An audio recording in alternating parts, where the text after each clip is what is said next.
HBQ Memphis and W253DF Memphis.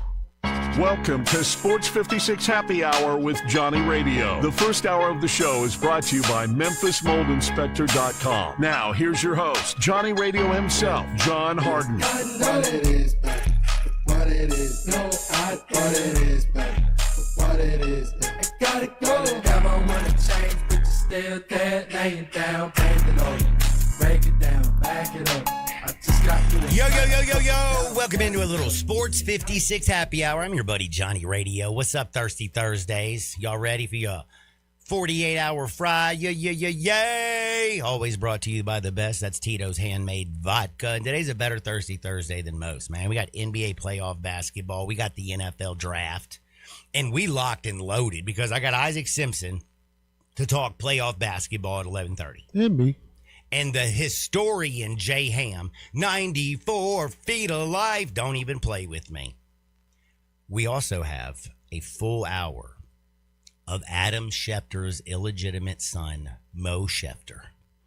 Yeah. Adam, why don't you claim him? You know what? Because he's better than you and you're jealous? Mo would average a double-double on Adam Schefter.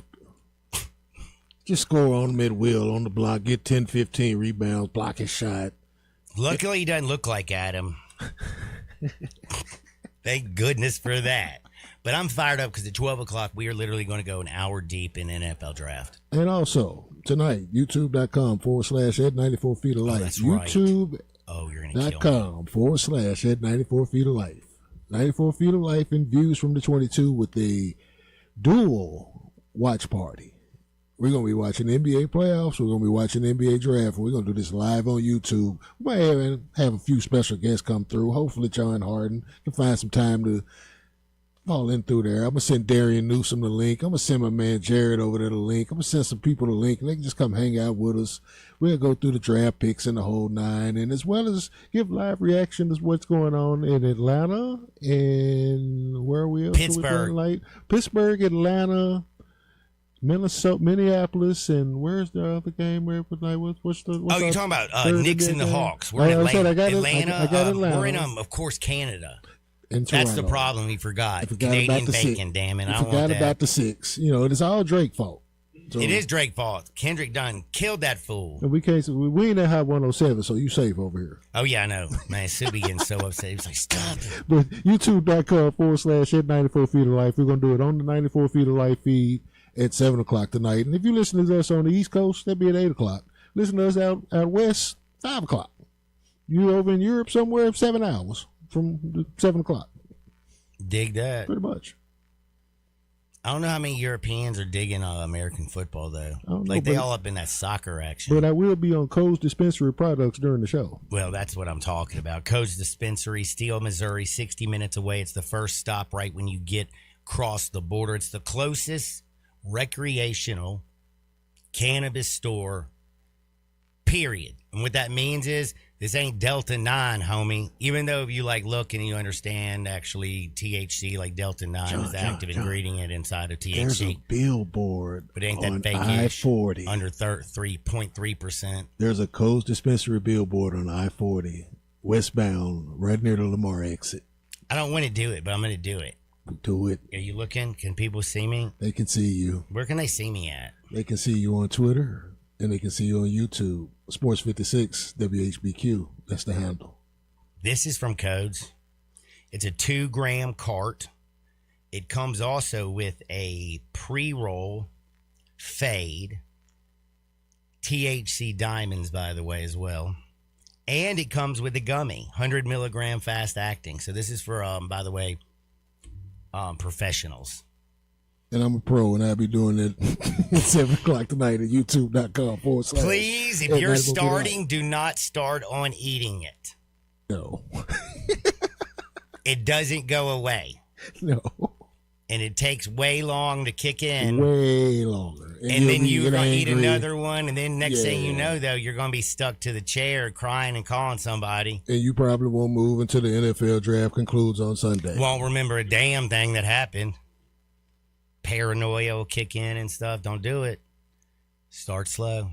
I'm here for Excuse you. me, Saturday when the NFL draft concludes. My bad. I'm old school. I'm still thinking it's Saturday, Sunday, but it's 3-day deal now. Mike Vrabel will not be at day 3 of the NFL draft. He's going to therapy. Now, why would he go to therapy? Why would he not go to therapy on Day Sunday? 1 and 2. Listen, if you're going, listen. This is a timeout. I'm doing a complete sidebar. I wasn't going to go here early this morning. I am going to give you a small recap again. Mo Schefter at 12, Isaac Simpson 11:30, me and Ham. Jared's up in the house. We're going to be also talking a little NBA basketball, what we saw last night. Terrible third quarter. Made it an easy ass game. And you talk about it, like the Pistons ended up smoking the Magic the third quarter. After that third quarter, the game was over. The Thunder are just toying with their food the whole game, like against the Spurs. It's kind of funny and like they could have beat them by 50. They could have toyed with them and made it close and made it dramatic and still won. Like they just toying with their food right now. You could do the spring training split squad deal with the Oklahoma City Thunder, and both of those teams would make playoffs. By the way, another former Grizzly going off, Dylan Brooks. Derrick Brooks. I got NFL draft, man. Derrick Brooks, when he was in Tampa Bay, was the meanest linebacker you ever seen. Derrick Brooks probably don't even like Canada. Probably not. But Dylan Brooks, he actually had 30 points and 6 boards, and we've seen Luke Kennard kill it. I hate watching all Desmond Bain in Orlando. I'm like, the cringy, the part that hurts us the most is that they're healthy. Oh yeah, because once they leave Memphis, they somehow miraculously heal. Because again, we have an issue. They get that Mr. Miyagi treatment. You remember when Miyagi came and healed Daniel real quick? He slapped the hands and rubbed them. Oh yeah, and then he put that heat on them. You got to make the noises. Man, he felt like a new man at the All Valley tournament. Wax on, wax off. And won the tournament. Dude, with a crane kick, bro. An illegal crane kick. Right to the face. Right to the face. Telling you, man, I watched kids back in the day try that stuff. They got their ass whipped. See, this is why they say Karate Kid got more kids' ass whipped because they tried to pull out that crane kick really on a real G. And next thing you know, they on their back getting beat down. Man. That's why they made the Cobra Kai series, because they had to give this thing from the heels perspective, too, to see that the heels really were not the heels. It was justified that they were bullying Daniel. I agree. I actually don't. I don't even know which one yours. I saw the movies. I don't know what's the return. The Cobra Kai is the series. Oh, I've never seen those. Yeah, series, you probably would dig the series though. You know, I can't sit and still watch television. That's why I don't go to movie theater. If you had a few items from Cole's dispensary and you had nothing to do, you would enjoy. I'd eat a couple of them. That's how I enjoyed it. Well, we were going to talk, and we will get to the basketball, but I did want to bring up, since you mentioned Mike Vrabel, somehow I mentioned him because he's not going to be. He's not going to be at the third day of the NFL draft. And it's kind of funny that they say that, because you do find some good players in rounds 4 through 7, especially within that organization and how they get down the Patriot way. Although it's not Bill, but Vrabel is a descendant. Look, if you can go to day 1 and day 2, but you're going to spend time with your family. And again, I want you to spend time with your family. It's important to be a good father. It really is. But dude, if you're like Vrabel, why did you do this? I don't understand Mike Vrabel in this situation. This is the first time I really think that he was just poo-pooed all over himself. He did. Huh? He did. That's because he did. Well, why did he hold a press conference and admit to anything? Why did he basically go out there, and he didn't say that I was with Diana Rossini. He said, I had to have tough conversations with my family. You know what that meant, don't you? He got caught. That means he got busted, and he's got to talk to the wife, and the wife ain't going to be happy, man. You better get her like a new Escalade. No, you ain't got Sharon Moore wife. Yeah, she's still by her man. By the way, the judge was so kind to the wife. To jail, and he ain't going to go to jail for nothing and everything. Yeah, congratulations, by the way, for former head coach at Michigan, was also with Jim Harbaugh when they won the national championship. Sharon Moore, if you don't remember the nightmare day that he had, because who was he diddling? One of his staff assistant. Yeah, I was going to say he hired the woman at the office, right? Right. It was kind of like his personal assistant, more or less. Don't do that. Don't do that. Even Superman came down there and said, hey, man, you can't do that. The thing about work, people, just also, like, especially for you young people, Jared, I'm going to teach you a little lesson here. I'm a fun guy. Jay Ham, you've already screwed this lesson I'm about to give you. People, work 90% of the time. A lot of people talk about how they have a family and then their work family. You know, you're in a job like I've been here since like 2010. That's a long damn time. I know these people. They are like family. But when you start diddling your coworkers, that's where the line gets all messed up. HR gets real sticky. Your family really ain't going to like you either. It's going to cost you financially. It's going to cost you emotionally. It's going to screw you. But also, just understand again, go there, put on a smile, do your best work, treat everybody with respect, give them like, you know, courtesy and love and all that good stuff. But also realize that it's still work. And if you ain't the head boss, somebody can fire your ass. Please tell me you know about the lady who gave her kidney to her boss. And then he fired her 6 months later because she was taking too long to heal from the kidney surgery. Yeah, dude. You serious? Man, I ain't joking, dude. You ain't seen that? I can't even say what I want to say behind that. That's so cold-blooded, but that's corporate America right there. And the thing is, corporate America in a nutshell. In defense, I will say the boss that received the kidney did not fire. It was the boss above him. You know what I mean? He was like, damn, girl. Like, yo, why is the production in your department? And he's like, well, I just got a new kidney.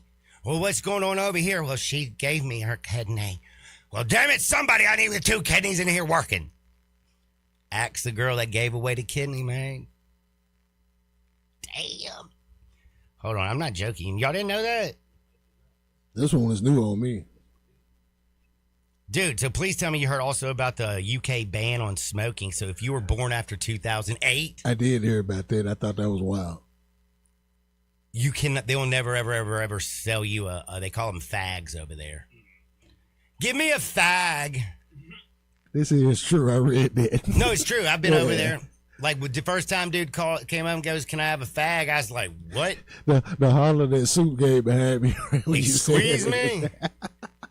A smoke. I was like, oh, yeah. Here you go, dog. You ready to knuckle Then he up. asked me if I wanted to go eat some spotted dick, and I was like, that's it. Now we're back to the beginning. Yeah, you ready to knuckle up. But that was the number one dessert over in England. It's like a big log with a bunch of sweet stuff in it. The things you learn on Johnny Radio's Happy Hour. But my point was, we're an educational program. Do not sleep with your coworkers. I mean, the restaurant industry is different. I'm not even talking to people in the restaurant industry. Y'all got all kinds of issues anyway. You know, I was there too. It's bad. Like you doing terrible things and doing just terrible things because that's just what you do. You work hard. You get off with a stack of cash. And then from midnight till the sun comes up, when God puts that flashlight on you and says, man, what the hell did you do last night? Why are you still up? Yeah, that's like just restaurant people. But if it worked, don't do it because corporate America will get rid of you. Mike Vrabel has to know. Diana Rossini, The Athletic. She's getting inside information and reporting on the Titans. She can't be mounting Mike. You know what I'm saying? And Mike's got to like not give in. But here's the key. What have I always said? If you screw up, man, that's like you got to learn from your mistake. Got to own it. And you deal with it. But the one thing you don't have to do is tell the whole damn world. Mike Vrabel, I've always said this. You deny to the day you die. But get better from it. There's no reason to have a press conference and say, and by the way, you're bringing in your own family now into this story, bro. Nobody knew if you were literally diddling her from those pictures. Like it was just you holding a hand. Chris Superman and me have held hands. No, I'm just kidding, but not like that. I was spinning off the earth. He was like, get up, get up. He was holding my hands, trying to get me up off the ground, though.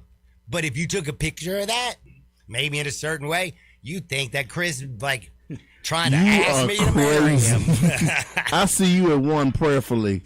I got a horrible news for you. I didn't think you were going to be here today. What'd he say? I got terrible news for Chris. I can't make it today because I got an appointment with my banker at 2:00. I got an appointment with my banker at 2. He said he got an appointment. I just need one break from you I got one break for you. in the 1 o'clock hour. I got you right after the show. I love you, brother. See you then. Love you Bye-bye. too, pimpin'. Don't do no diddling. I'm not, man. I've been trying to tell the people out there, don't do that, especially with your coworkers. It's just not smart. Work and your like personal life. Keep your personal life personal. Keep your work life work. Unless I'm your boss. Okay. I can vouch. And what is my number one saying when the first day you work here? Which one? Oh, you got to help me with this. Do what I do. I mean, do what I say, not what I do. Oh, yeah, I mean, I knew that before then. Yeah, but is it not? Jared will tell you what's the first thing I said to you. Do what I say. Do not do anything I do. Period. Don't be like, oh, John can do this. You ain't me. I'm just playing, but seriously, I'm not playing about the advice. But why would Mike Vrabel open up that door for the whole world? And now instead of talking about the NFL draft picks from the Patriots or talking about possibly getting A.J. Brown or anything about this, we're talking about Mike Vrabel taking off work because he's now going to therapy because he's a man who's got hormone issues, and all men are weak. And the hardest thing for a man, let's be honest, I can't believe I'm going to say this, but it's the truth in my opinion. I think that one of the most difficult thing for men, like women's lives are so different than men. Women have more opportunity when they want anything than men. Men desire it every day, all the time. Like I think some crazy, like we think about it like 3,000 something times, 7,000 times a day. But we don't have that many options because it's different. Girls have millions and millions of options. So when a girl shows a man interest and puts that flirt on him, that is a hard thing for a man not to be like, oh, okay. I've been thinking about this all day. But you really know why he held the press conference and said that? Because he got bad advice, bad PR advice from a woman who told him he needed to do that. Yep. You know, no dude didn't tell him to do that. That's facts. And if a dude did tell him to do that, he should be fired. He got it from the woman. He has something in common with what they call cigarettes over in England. Because he don't know no better. What do you mean? Deny. And the other thing is now, like, you know, like, your parents, I'm very, very fortunate. My parents did not get divorced. My poor children, of course they know. They have different moms. But I'm a great dad. They're great kids. But they don't know, like, dad was at 25 years old a philandering idiot. You know? Unless they're listening right now. Shoot. They're not supposed to know either. Yeah, that's what I'm saying. Like, I don't want my kids, like, and now his kids are like, oh my God, daddy cheated on mommy. Like, there's one thing kind of like, mommy and daddy are fighting and they're not getting along, getting divorced. Or you could take it like how Jalen Brunson did when he found out that Rick Brunson was diddling the trainer or whatever it was, or the massage therapist. He ready to fight, dude. Yeah, that's true.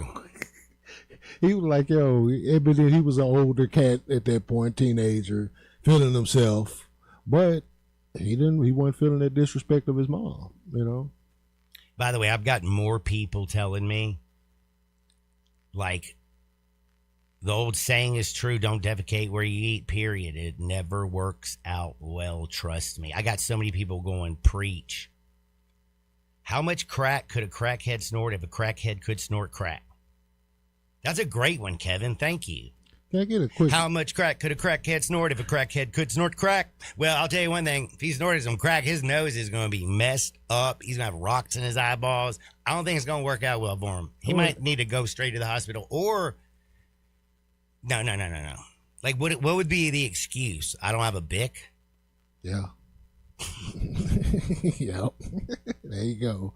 Quick birthday shout out to a couple of friends of the show. Our guy Jorge Tito. He's celebrating the birthday today. Happy birthday. As well as Judge Shayla. Nuh-uh. Yeah, Judge Shayla's birthday is today as well. And we got voting coming up We got around the voting corner. coming up in August, and Shayla says she's got to come pay us another visit. Yeah, too. come see us. I love seeing her. She's sweet. She's Yeah, smart. we'll get that She's set very, up. very, very, very, very, very busy. Lord, And that woman. and she's can out work. there hustling on That's the what I'm campaign saying. trail right like now. she makes me feel slow, and I got ADHD, the hyperactive part of it, especially. I mean, us Citra High graduates, we have that effect, especially class of '99. We kind of like that. Last class of the millennium too. Y'all are killing me. Thank y'all very much. I'm glad I can crack y'all up. But again, Mike Vrabel, don't admit it. One more quick thing I wanted to bring up again. Pistons and the Magic. Is this going to be a series, or are the Pistons found themselves in the third quarter? Orlando did what they came to do.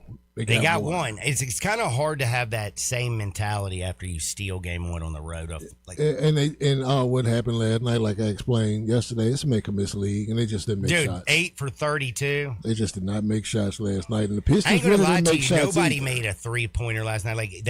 This is when you say, why are they jacking up like 63s in this game when they shooting 20% from there? Right. But the Pistons did attack it. You can't keep K counting them out of the lane at all. He's going to do what he want to do as far as getting where he want to get to. Jalen Duren was a lot more aggressive. They just... Well, the one thing about... 30-3 run in the second half. Listen, the Pistons still show me a big issue. Like, one, how come they don't get to the line more? Good point. Because they don't have that creator. And then why don't they make their free throws? They suck. Yeah, you almost think they from Memphis, huh? Yeah, dude. Like, how you not? It's free, bro. Free. Like, Fish is going to write a song about you. Man standing there, air ball and a free throw. That still breaks my little heart. Was that Wagner? It was. God, had to make sure, because you know how bad I've been with names lately. Hey. We had this conversation this morning. I was talking about Fred Taylor. I was like, yeah, you know Fred Jones? The guy I was talking to the other day. No, not Fred Jones. Fred Taylor. Hey, you just called somebody Derek Brooks.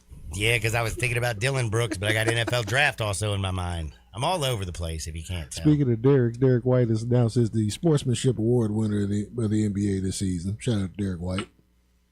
All right, well, what did he do to be the Sportsman of the Year? Who knows? Just be a good sport. Man, come on now. I don't know what that entails, man. I'm quite sure he's out there. You know what? He don't This sounds argue like with some dudes. BS. He don't argue with dudes. He plays the game with integrity. Plays great defense. Plays on both ends of the floor. Probably ain't got no text for the season. He needed to do something for somebody is what he needed to do. Such as? I don't know, man. If he's like, I don't know. I'm trying to figure out what this award's for. I mean, it's a sport. I mean, they give it away every year, but you can just, I guess, interpret what you want to interpret from sportsmanship. Well, I think I should win the I think it's a Man of Integrity of Memphis, Tennessee of the year. Judge Joe Brown would agree. I'm trying to help the world. I mean, right now, the air you breathe outside's got so much pollen in it, nobody can breathe. If I sound terrible, it's facts, because I can't breathe through my nose. I couldn't do a ball.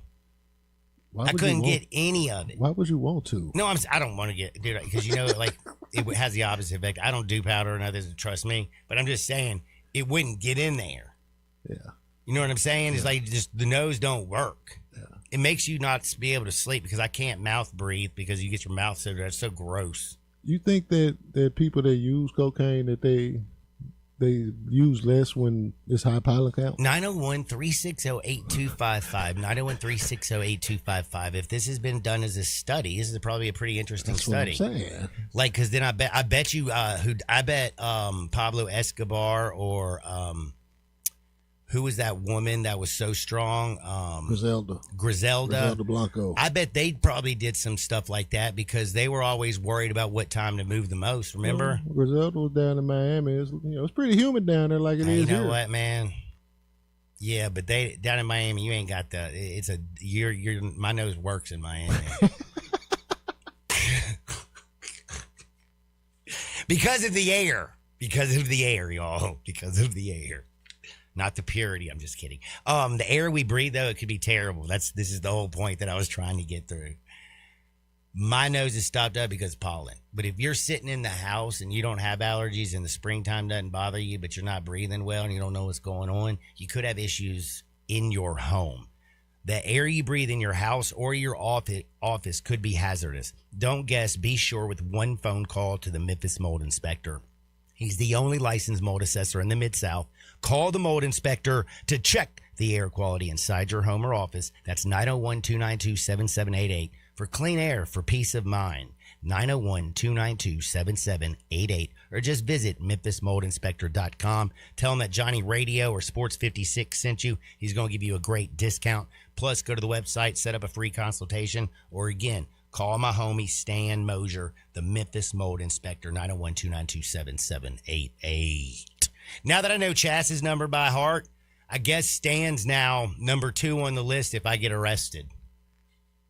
But that's not going to happen. Knock on some wood.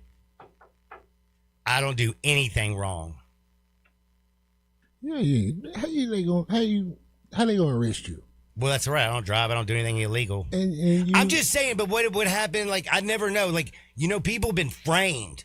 It's true. Like, I actually couldn't believe I saw a crazy, because, man, every time I walk in that back bedroom where Chaz be watching TV at night, she got some murder porn on. See, that Dateline stuff is going, like, make me scared to death. Yeah, I feel you on that stuff. Like, she's learning all the ways to get away with every single crime. It's toxic television is what I refer to it as. I just feel like she's taking notes back there, studying how to get away with murder in case I ever do something wrong. That's why I'm going to deny to the day I die, because I want to live. I'm just kidding. I'm never going to do anything wrong. Notes. I love you. Man, that's photographic.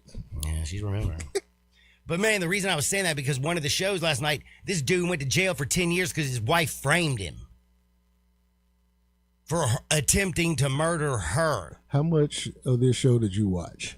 You watched the whole thing, huh? No, I just happened to walk into the bedroom because I was actually going to bed. And she's like, there's only 10 minutes left. And I was like, damn it, pause it. At least catch me up real quick. Give me the cliff notes. Give me the cliff notes. So what am I watching? Oh, well, this man, his wife, everybody thought he brutally attacked her and tried to murder her, and he went to jail for attempted murder. No, she set his ass up, dude. So that's what I'm saying. That's what I like. I don't want Chaz to frame me, because I ain't ever doing nothing bad. Promise you that. Join the Best in Blue. Go to joinmpd.com and learn how you, too, could become a Memphis police officer and help your community. Isaac Simpson loves his community. He also loves the Cowboys. We're going to find out what he wants in the NFL draft just with the Cowboys, and then we're going so deep up into a little NBA playoff basketball talk with Isaac Simpson. Follow him at Isaac_NBA. He's next on Sports 56 98.5 FM. Not only can you listen to your favorite shows on Sports 56, you can also watch video of the shows live on Twitter and YouTube. Watch and listen every day at Sports 56 WHBQ. Top Gun is the largest indoor range in the Mid-South, but size isn't their only difference. Top Gun has the best instructors with over 300 years combined experience and classes all the way from first shot to master marksmanship. Plus, Top Gun is affordable. Gold membership is just $48 a month. That's just $1.60 a day for unlimited range time, free gun rentals with purchase of ammo, and members lounge access. Top Gun, 2770 Witten Road and TopGunMemphis.com. Always shoot with the best. Top Gun Memphis. Memphis is a love song to soul and style. With the full suite of sought-after designers, brilliant natural diamonds, an elegant bar, luxury VIP lounge, and more, a trip to our store is an experience like no other. Just like the city we love. Stop by any of our stores or visit sissyslogcabin.com and experience Sissy's for yourself. Memphis is our home, and we're your jeweler. Sissy's Log Cabin, because life's too short for ordinary jewelry.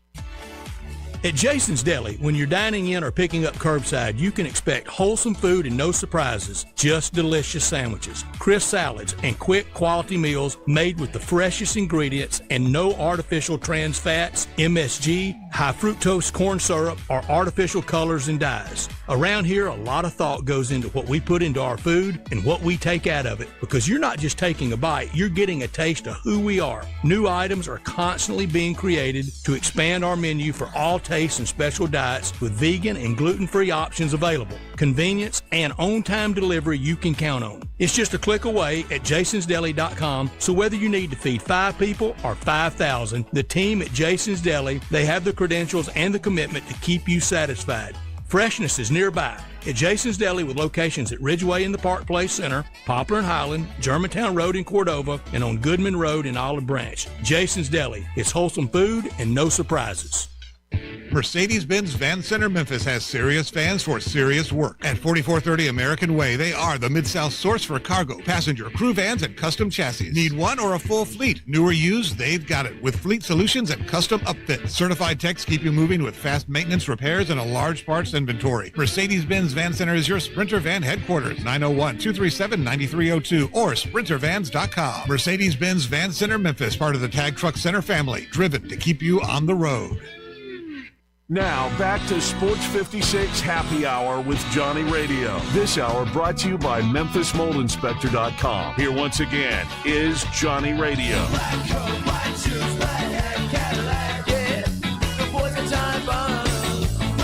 Welcome back to a little Sports 56 Happy Hour. I'm your buddy Johnny Radio. It's Thirsty Thursday, always brought to you by the best. That's Tito's Handmade Vodka, America's #1 spirit. It's time to talk with Isaac Simpson. He does a lot with Memphis. He does a lot with the NBA, but he loves the Dallas Cowboys. And tonight's a night of hope, as you got a bunch of teams out there with first-round picks ready to rock and fire.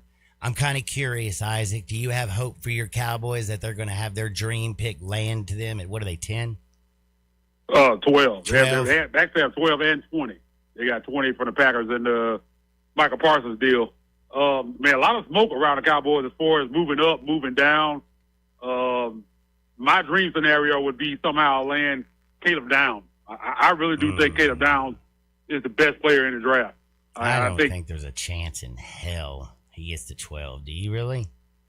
Man, there's some mocks that have him there. I don't think he gets there. I really don't think he gets to 12. I think he gets because of positional value, him being a safety, and then there were some kind of red flags in his medical. There's some thought that he might have a degenerative knee issue that could be something that gets worse as his career goes on. So he slipped a little bit, which it's crazy because I think thinking back, you would have never thought Sonny Styles would have been his teammate would have been projected to go higher than him. Nope. But right now, that's kind of the case. Yeah, that's only thing that scares me about Sonny Styles is I don't know. Do you remember Isaiah Simmons? Yeah, I see that comparison definitely. I know where you're going with that. Because I don't know exactly what position he's going to play in the NFL. He's really good at everything, not a master at just doing. I mean, he's a very, very good football player. He's really good side to sideline to sideline. He can read to react, but is he a safety? Is it outside linebacker? Yeah. Is he going to be athletically gifted enough? To get off some of those tackles and guards. I don't know. That's the only thing that worries about him. Yeah, I know the Cowboys are higher on him. There are some rumors that they might try to move up to get him. I hope they don't. I don't want to give up extra capital. Like I like Sonny Styles a lot, but I don't think I wouldn't move up to get him. If I'm going to move up, it would be for Caleb Downs or Arvell Reese. I think those are the two guys that I would try to move up if I'm going to move up and get them. I don't think Reese gets past number 4. No, there's no way. Like if he doesn't go 2, he's not getting past the Titans. I think the Titans are looking at. Loves him. Robert Saleh loves him. Yeah. I think for the Titans, I think it's either him or Jeremiah Love. Because the Cardinals are the kind of they got to move down, bro. They need because I think they're probably gonna move out of that pick, and if they move out of that pick, it depends on who comes up. Love might fall to the Titans. I think that's who a lot of Titans fans want. But if the Cardinals stay there at that pick, I think they take Love there at number 3. But it's going to be interesting. This draft has a lot more mystery than you usually have at the top of the draft. I don't think anybody, we know Mendoza's going number 1, but outside of that, I guess David Bailey, I guess most people have penciled in at 2. But, outside of that, you got guys, some people think Sonny Styles goes in the top 5. Some of them, you see them all the way down at 10 or 11. Same thing with Caleb Downs. Who's going to be the first wide receiver taken? Will it be Tate? Will it be Tyson? It's just a lot of intrigue. And man, in this you draft, got a lot of people. A lot of people. Like I was talking to my man Germ. He loves Tyson. He's like, man, he's not worried about the injury history. I'm worried about him in certain places. Like if I'm a wide receiver, I don't want the Giants to draft me. If I'm a running back, I don't want the Giants to draft me. That turf, that field is a piece of crap. Yeah. I worry about that. Anytime the Cowboys go up there and play, I'm worried about that field, man, because it's just a lower body injury waiting to happen. It really is. So I don't know, man. Like, there's just so much intrigue tonight. I know you're going to be watching the Giants. What do you think that they're going to do because they're in your division? Yeah, man, they have those 2 picks, man. I think they control a lot of what's going to happen here. I mean, there's a lot of smoke that they're going to go 5-10. They have, right? Yeah, 5-10. There's a lot of smoke that they're going to go double defense. I don't believe that. You look at their roster. I think they got to get a receiver, and they also have some issues on the offensive line. Their offensive line is not great, so I think they go offense with one of those 6 and defense with the other. Which I think if the Cowboys stay at 12, I think that kind of helps them. They're one of those defenders falls down, maybe a Mansour Delaney, which I would love if the Cowboys could get him at 12. Man, a lot of people think Caleb Downs can make it there. I don't believe it. I think if they're going to get Caleb Downs, they're going to have to come up maybe to 9 with the Chiefs. There's some thoughts that the Chiefs might want to move down. I think that's a spot where maybe Dallas can get in. But with the Giants, man, I think they go defense in 1 pick and offense. I think they might go Tyson. Or they might take Tyson. I think they could take Tyson early. A lot of people think Tyson might end up going before Tate. Like all this time, it's kind of been Tate and then everybody else. But over the last week or so, there's a lot of smoke around Tyson, and a lot of people love him, and he might be a riser. So it wouldn't shock me if the Giants took Tyson at 5. And it really wouldn't surprise me at all. I think them and the Saints are kind of looking at receivers. So I think both of them go inside the top 10 actually now, and that wasn't the case until 4 or 5 days ago. People weren't really thinking that. I just feel like the only problem that I have with like New York right now with that 5 pick, I mean, they've gone, I feel like I don't remember the last time they went in the first round other than like Jackson Dart very, very, very late and got an offensive weapon since Malik Neighbors. Because, I mean, you got to remember Abdul Carter, Thibodeau. They also have Brian Burns over there. You know, they got a lot of – I kind of almost feel like, believe it or not, this is going to sound crazy. Let's say, you know, somebody falls in love with, you know, like let's say David Bailey goes a little bit earlier. Then somebody moves up and takes, of course, our guy Reese. And then the Titans end up going, like, is there any chance that they might go like a Jeremiah Love? Or if, let's say, they go again instead of maybe a Reuben Banner, he just gets something on defense. I mean, would the Giants at number 5, if Jeremiah Love were on the board, would they get him? I think so. I think, but I think if Reese is off the board, I think the Titans go Love. But if he's there at 5, I definitely think there would be a pick. Because Scatterbo that's a traumatic injury that he's talking about retiring. Concussions than anybody and their grandmother, and he's literally nuts. Yeah, and he's talking about possibly retiring. So their outlook at running back, I don't think you could really count on Scatterbo. It looked like they really had something, man, because he was cooking early in the season, man, before that injury. But I think if he's there at 5, I think the Giants do go Love. I could definitely see that. As far as going back to the Tate and Tyson, I think Tyson, ceiling-wise, I think he has the higher ceiling. I think Cardinal Tate is safer. I think his floor is safer. I think there's almost no chance that Cardinal Tate is not at least solid. But I think Tyson is more of a home run pick. I think if he reaches his potential, he will be better than Tate. I think the talent is off the charts. He's the best route runner in the draft. There's no question. By far. There's no thing question. Is he's never finished the season healthy. Yeah, that's the issue with him, man. The injury history, and, but man, a lot 17. I mean, well, now if you make it all the way to playoffs, what is it, 15? But I'm just saying, like 17 games in the NFL. Oof. Yeah, but he's kind of looked at as being the riser, man. He's the hot name over the last few days. I mean, there's even some talk, which I hope this doesn't happen, but there's some talk that the Cowboys, if he fell to 12, which I don't think he'll make it to 12 anyway, that they might take him there because this George Pickens situation, man, I was feeling pretty good until this happened, man. And I don't know why you publicly announced that you're not going to extend him this early before the negotiation period. Just say, he's going to play on the tag. And then piss him off when you know he's the moodiest dude in the world.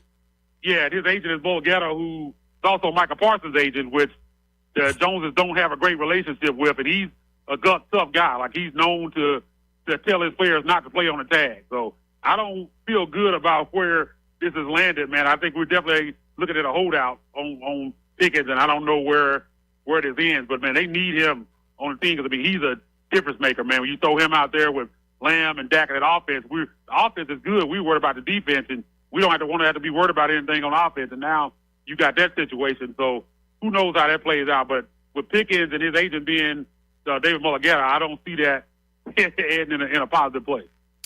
I just say that. Me and Simpson, my man Isaac right here, we've been talking a lot of football. I meant to get to the basketball, but I'm going to do it on the other side. We're going to take a quick 2-minute timeout, and then when we come back, it's me and Isaac Simpson talking all NBA playoff basketball right here on Sports 56, 98.5 FM. You have opinions? I think it's over. Of course you do. I don't think it's that simple. Everyone does. I got all the answers. Hit us up on the Sissy's Log Cabin listener line at 360-8255. Come on and let the good times roll, y'all. Or as we say in Louisiana, laissez le bon temps rouler. The Orleans in the Ville with our made-from-scratch red beans, jambalaya, gumbo, po' boys, and made-fresh daily muffaladas right here in Collierville. Eat, drink, and stay for dessert like our homemade bread pudding with warm bourbon sauce. Monday through Friday, meat and two with homemade veggies. So good you bring your mom and them. Brunch every Saturday and Sunday. Right here, the Orleans in the Ville, 336 New Byhalia Road. For great food, live music, and endless fun meat.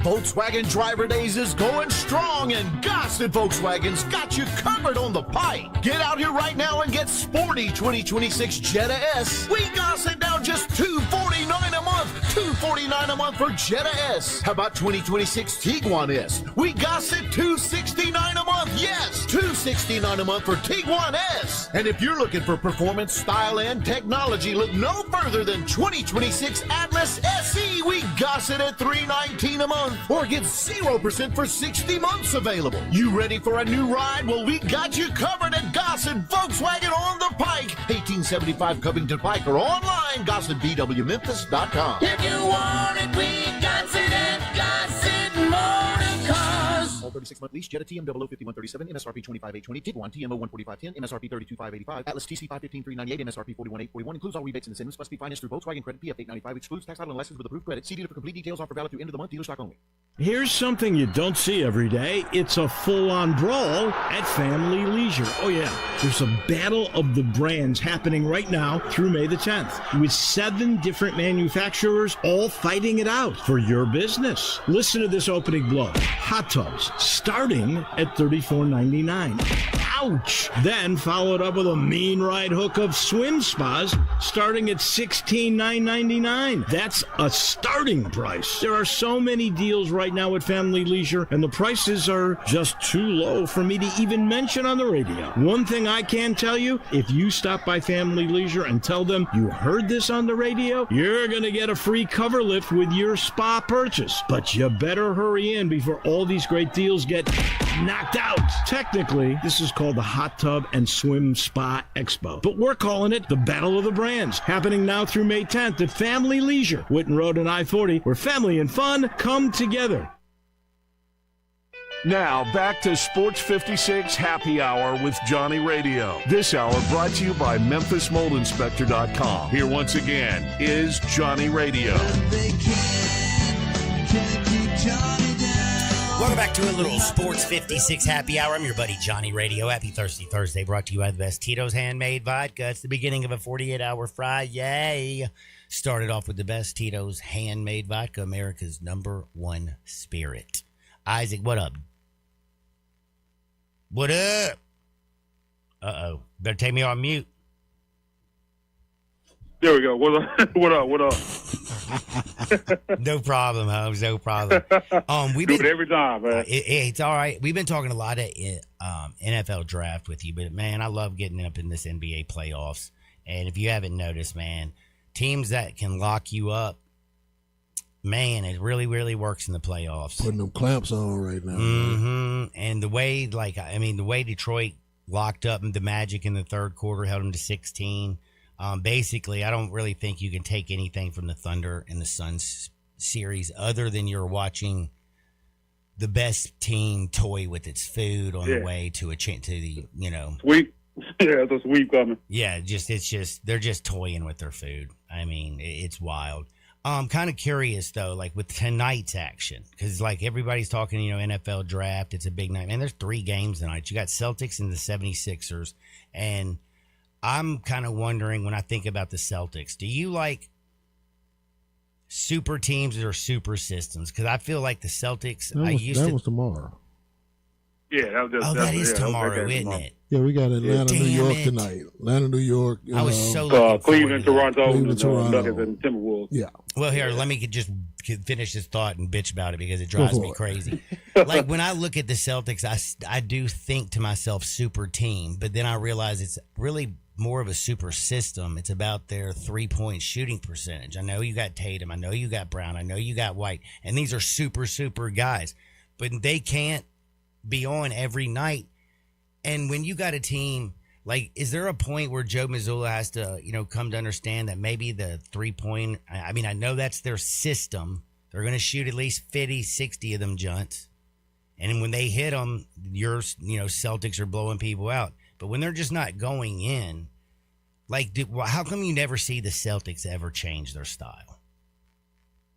I mean, that's kind of how they live, man. They live and die by the 3-pointer, and they were 13 of 50 in game 2, and that's why you saw the results you got. 111-97 Sixers win on the road, which I don't think anybody saw coming, but it just shows you how much they rely on that 3-pointer. I think the 76ers hit 19 3-pointers, and they only hit 13. If you outshoot the Celtics from 3, you're probably going to win that game.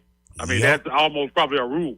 Because, I mean, that's just how much they rely on it, and they're just not going to make them every night. Just like you said, and if you get into a game where they're not making threes, man, I think anybody can beat them. Just I don't think 4 times it's going to be hard to stop them from doing it. 4 times out of 7, they're going to knock them down because that's just what they do. But that's what I guess you saw what in I'm game saying 2. though is like when I looked at Boston and I was thinking about Boston over there in the East, because like let's be real, when we look at the playoffs and stuff, everybody's got to kind of feel a little bit, unless you're just a super fan or whatever, that SGA in Oklahoma City is going to be in the conference finals. Yeah, you're looking at that Nuggets and Timberwolves series. That thing's tight as Cooter Brown. You trust in Jokic, but Ant-Man, he is something vicious. And then Spurs, it's basically Wemby, the concussion, how fast he comes back and gets healthy and gets going. Like, there's like a few questions in there. But when I was looking at the East, I'm thinking to myself, because of the players that the Celtics have, because they do hit so many threes, that this is like they're going to be the representative out of the East. Is what I was thinking. But then when you lose to a 76ers team like that, when a team starts locking you up, so when those shots get a little bit harder, I'm just in a 7-game series, I'm wondering, do they have like adjustments to make? Does Joe Mazzulla in Boston ever make an adjustment, or do they just keep jacking up the 3? Most cases, let me say this, winning can make you really foolish. Because you'll do what works for you, and you'll go into that guise of, we won doing this.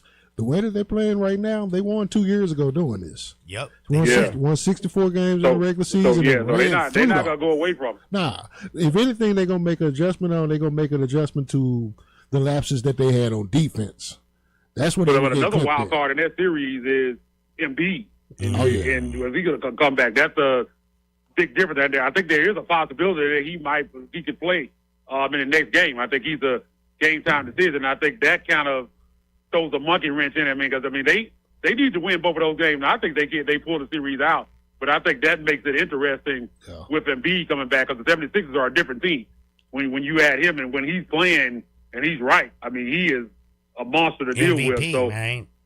Yeah, I mean, that's going to be interesting to see when he comes back, because he's going to be back at some point in the series. If he's not back game 3, I think he'll be back game 4. So I'm interested to see how that dynamic kind of changes. But yeah, as Ham said, man, I don't think they're going to change. I mean, that's just who they are, and they're going to win or lose their way. If it ends up killing them in the end, that's what happened. But I think keep an eye on Cleveland. I wasn't super high on them going into the playoffs, but me too. I think you got to hear from them. Yeah, because they got a double inside and outside. You got two guards that need a long playoff run for basically both their legacy. And then they got for the legacy for sure, Harden for sure, definitely. And then Cleveland got those dudes that they just do the dirty work. The Dean Wade and the Max Jared Allen. You're not worried about him scoring. He's just out there. Jared Allen the same way. Yeah, you know what I'm saying? And so they can really make that thing ugly. Especially because what's Cleveland? That's 4-5. Are they 4 or are they 3-6? They 4-5, right? Yeah, 4-5. Cavaliers are 4. The Raptors are 5. Yeah, see, they'll get the winner of that Detroit-Orlando series, which that's going to be physical either way, no matter how they come out.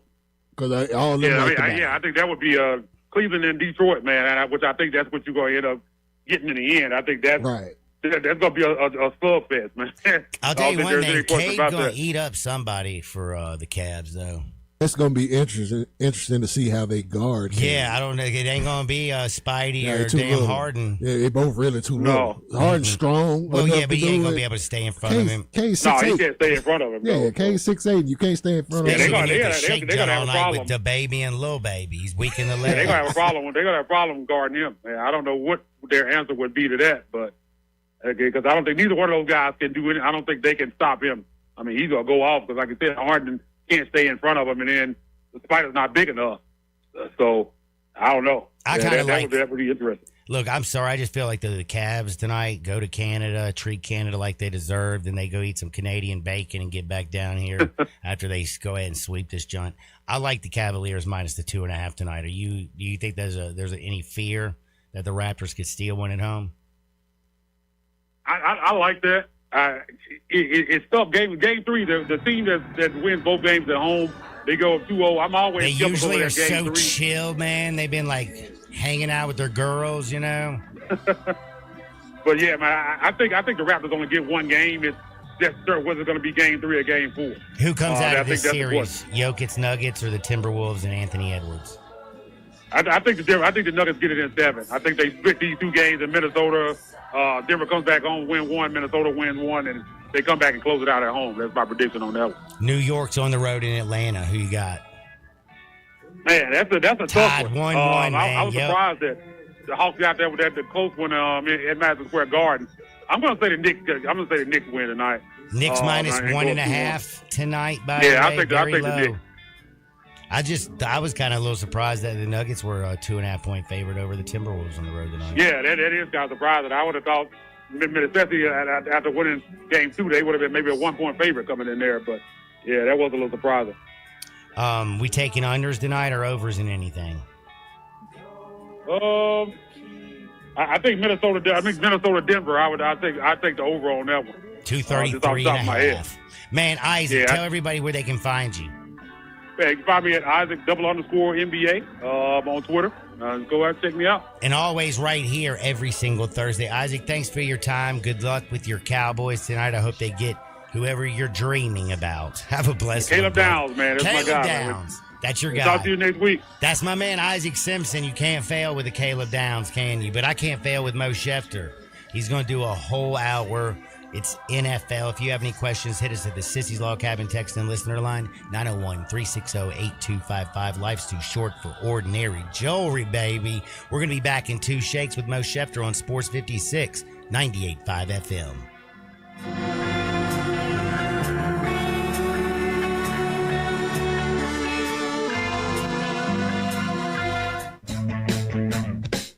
Join the voice of the Tigers, Dave Woloshin, for Wolo and Friends. Weekday mornings from 10 to 11, here on Sports 56 and 98.5 FM. Old Dominick Distillery is pouring Memphis pride into every cocktail. From the winning atmosphere at its downtown Memphis distillery to award-winning craft spirits, Old Dominick is pure Memphis spirit through and through. Swing by the distillery bar for a pregame cocktail or celebrate your wins with a guided tour and tasting. Old Dominick Distillery. Come for the spirits, stay for the experience. Cheers to Memphis. Learn more at OldDominick.com. Let me ask you something. I bet it's Central Barbecue related. It is Central Barbecue related. Shoot. You don't want me to ask you a Central Barbecue related question? No, I mean shoot as in go ahead and ask. Oh, you can be very confusing. Ask your question. Which one of Central Barbecue's sauces is your favorite? That's a trick question because, Central Barbecue's slogan is smoke is our sauce, so you don't really even need a sauce. Other than smoke, what's your favorite sauce? I can't do all of them all. Mild, hot, mustard, vinegar, hot vinegar, sweet heat, all of them. And that is how you make a Central Barbecue radio commercial. This is Sheldon Rosengarten with Mark Spensdorf Realtors. I'm often called Shell Done because I sell homes and work with buyers and I get the job done. There are 7 keys to successfully selling your home quickly at a great price. First, call me. I do my research and advise you on preparation, presentation, and proper pricing that gets you the activity to get the best price. Follow my advice and it can happen. I did mention 7 keys to a successful sale, didn't I? Well, if you use the first key, calling or emailing me, you really don't need the next 6 keys. Remember, that's Sheldon Rosengarten at 483-0546 or MemphisRelocate.com. If you don't need me now, write it down for later or for a friend. That's Sheldon at 483-0546 at MemphisRelocate.com. Do it now, and who knows, you may hear your home advertised here. Remember, as bad a golfer as I am, when selling homes, Shell Done gets it done. Listen up, Rebel fans. Your next winning drive starts at Landers Ford in Collierville. Their game plan is simple. Find you the most savings possible. Make a trade, lower your payments, or let them buy your vehicle even if you don't buy from them. That's how you keep moving the chains. Just like the Grove on game day. Fans all across the Mid-South keep coming back to the #1 Ford dealership in Greater Memphis. See them today in Collierville or online at LandersFordMemphis.com. When you own a Landers Ford, you get the support of a certified service tech with the Landers Ford Remote Service Experience Program. They pick it up, drop it off, or fix it on the spot, so you're never left watching from the sidelines. To finish the drive, the iconic Landers Easy Pass always brings more for your trade and the biggest discounts to put you in victory formation. And now, straight from the 1977 Ole Miss football team that took down #1 ranked Notre Dame, the final snap of the day from Landers Ford President Don Kitchens. If it doesn't say Landers, you paid too much. As reported on Ford's 2024 Total New Vehicle Retail Sales Report, Memphis Market. Progressive knows life takes you in many directions. Bear right at exit 32, then begin to wonder why you never bought a fish tank. In 1.3 miles, you'll realize you've been mispronouncing epitome your whole life. At the roundabout, you will remember you said something at dinner you wish you hadn't and will think about it for decades. You have arrived at your destination, but it turns out there really is no destination and life just keeps going. Wherever life takes you, protect your home and auto with a bundle from Progressive. Progressive Casualty Insurance Company, affiliates, and other insurers. Not available in all states or situations. We are Sports 56, WHBQ Memphis, and W253DF Memphis, with Dave Woloshin, weekday mornings from 10 to 11. Today, I consider myself the luckiest man on the face of the earth. Now, back to Sports 56 Happy Hour on Sports 56 and 98.5 FM. This hour is brought to you by Tito's Vodka. Here once again, Johnny Radio.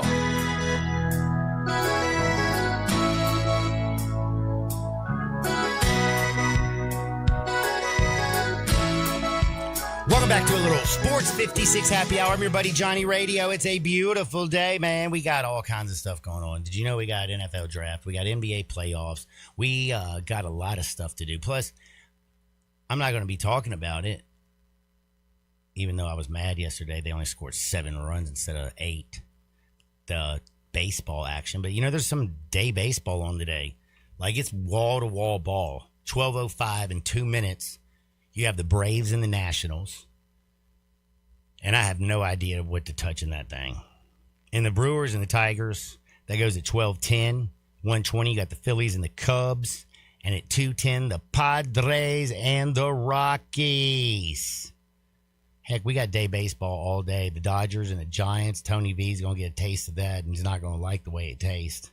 I don't care if Logan Webb's on the bump tonight. I love it, 245, the Dodgers. They're just better. And Glasnow's been pitching better than Logan Webb, which is wild to me. Tony V, this ain't Tennessee. Ain't no place like Tennessee. Tony V wishes he was out of San Francisco where you can step in poopy. He wants to go back to Tennessee. Now, Mo Schefter, you know what I'm saying? Yeah, here we go. A little Mo up in this house. I was pretty excited when I got up today, and I knew I had day baseball to bet on, NBA basketball to gamble on. NFL draft, I haven't got to where I gambled on it. Do you gamble on NFL draft? Man, I only watched the draft. I watched the draft too. Like the people who are like have all these odds out, like some of them look easy, but you never know what these crazy ass GMs gonna do. That's what I'm saying. I wouldn't gamble on nothing like that. So I'm gonna watch the hell out of it. I'm gonna get a little work in today, doing a little wiring action, you know. And when I think of work, you know what I think, don't you? What you think? I think Mercedes-Benz Van Center. They got serious vans for serious workers, bro. 4430 American Way right here in Memphis, the Mid-South source for cargo, passenger, crew vans, custom chassis. You need a van, you need a fleet of vans, you need a used one, a new one, a long one, a little one, whatever type of van you need. They got you. Plus, they have fleet solution, custom lifts. They can customize your van any way you want it. They always have certified techs there to keep you moving with fast maintenance repairs, the largest parts inventory in the Mid-South. Mercedes-Benz Van Center is your Sprinter Vans headquarters. You can call them at 901-237-9302. That's 901-237-9302, or go to sprintervans.com. Mercedes-Benz Van Center. You know they're part of the Tag Truck Center family. Driven to keep you on the road, baby. My man Mo Schefter's on the road all the damn time, bro. You know that? He don't drive nothing from Tag Truck, but he's on the road all the time. He rode all the time. Mo, what part of the country do you hail from this beautiful Thursday, NFL Draft Thursday? Yeah, so home base from now on is no longer the Appalachian Mountains of Pennsylvania. It is the southwest region of Florida, and that is where I am, my brother. Dude, you know what? You're going to have some of the best stories, bro, because I feel like almost every Dateline started in Florida. Every story about an alligator biting somebody and eating their pet. Every crazy person on crystal meth, you know? People that snort Jeffrey bath salts. Epstein. People that snort bath salts and all that Oh, other yeah, stuff. dude, and eat faces, man. You're going to have fun. I love Florida. It's my spot, dog. I'm a fan of Florida. I lived here prior to the pandemic. Dude, And I then love the fact they didn't even shut nothing down there. Like, come to Florida. It's beautiful.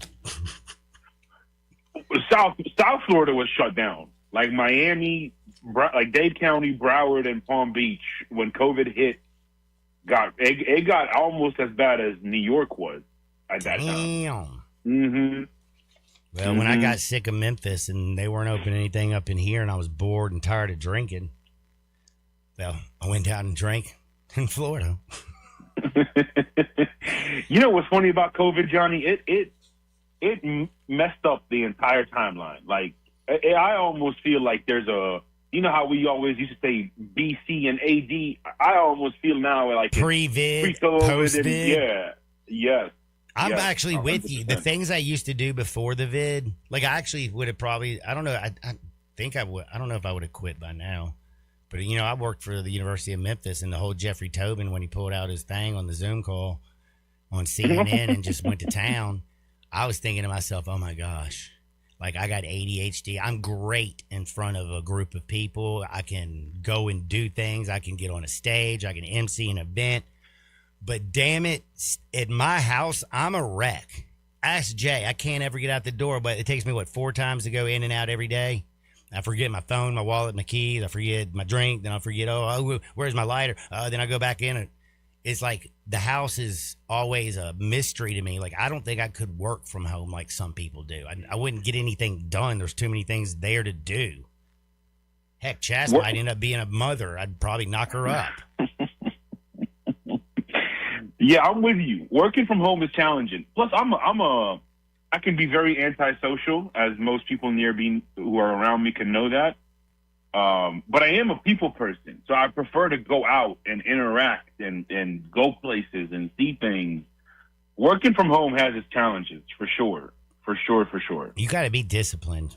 You really, really do. And I'm kind of worried tonight. Our team's going to be disciplined. Are they going to be reaching? If you're a general manager and we're looking at the NFL draft, Like right now, I want Mo Schefter to put on his GM hat because we're about to play What the Bleep's Gonna Happen Tonight in the NFL Draft. We got round 1 going down. One thing we know is we will see our man, Coach Vrabel. But we won't see him on day 3. Right before we get to the draft, why did Mike Vrabel go against the like one thing you always know? See, you're a better human being than me. You practice more. I feel like you're more in tune with yourself than I am currently in my life. But like, it's hard for men because they think about sex all the time, and we're not women. Like, men are always hitting on women. Women ain't always hitting on dudes, and when a woman starts showing you attention, you're like, what? Let me get in there. That's all you can think about. So, like, sometimes they fall short. But the one thing I've always said, learn from your mistakes, fix them, and move on. But the one thing you never do, you always deny to the day you die. Because what is telling her that you did do anything for you? Nothing. And then he went and told the world, and now he made this, instead of people talking about the NFL draft tonight, they're talking about Mike Vrabel and, again, Diana Rossini, when this story had already died and we'd moved on to the next story. I mean, there's like wars going on and gas prices. Nobody else was thinking about Vrabel diddling Diana until he went and had a press conference to say that he wasn't going to be at the third day of the draft because he's going to check himself in rehab. What? Is he going to go have is rehab for dudes who cheat on their wife? Is that castration? I mean, I don't understand what he's going to do. I'm not really sure either. We're going to talk about this. Let's talk about this. Like, brother, we have possible information that this has been happening for 6 years now. Pre-COVID, this thing has been going on. You know what I'm saying? So all of a sudden now, talking in therapy is going to help you realize what you did was wrong? Now, look, I'm not here to judge. You do what you want in your own private life. That I could care less. But what is the objective behind going to therapy? I think this is one of the most tomfoolery things people do. Oh, I'm going to therapy now. You should have been in therapy if that's the case. Yeah, dude, don't wait till you get caught, because the only thing you're doing is like serving out a sentence. You're not literally working on yourself. Like, correct. Sorry, correct. It's just like, I hate to say this, like, like I love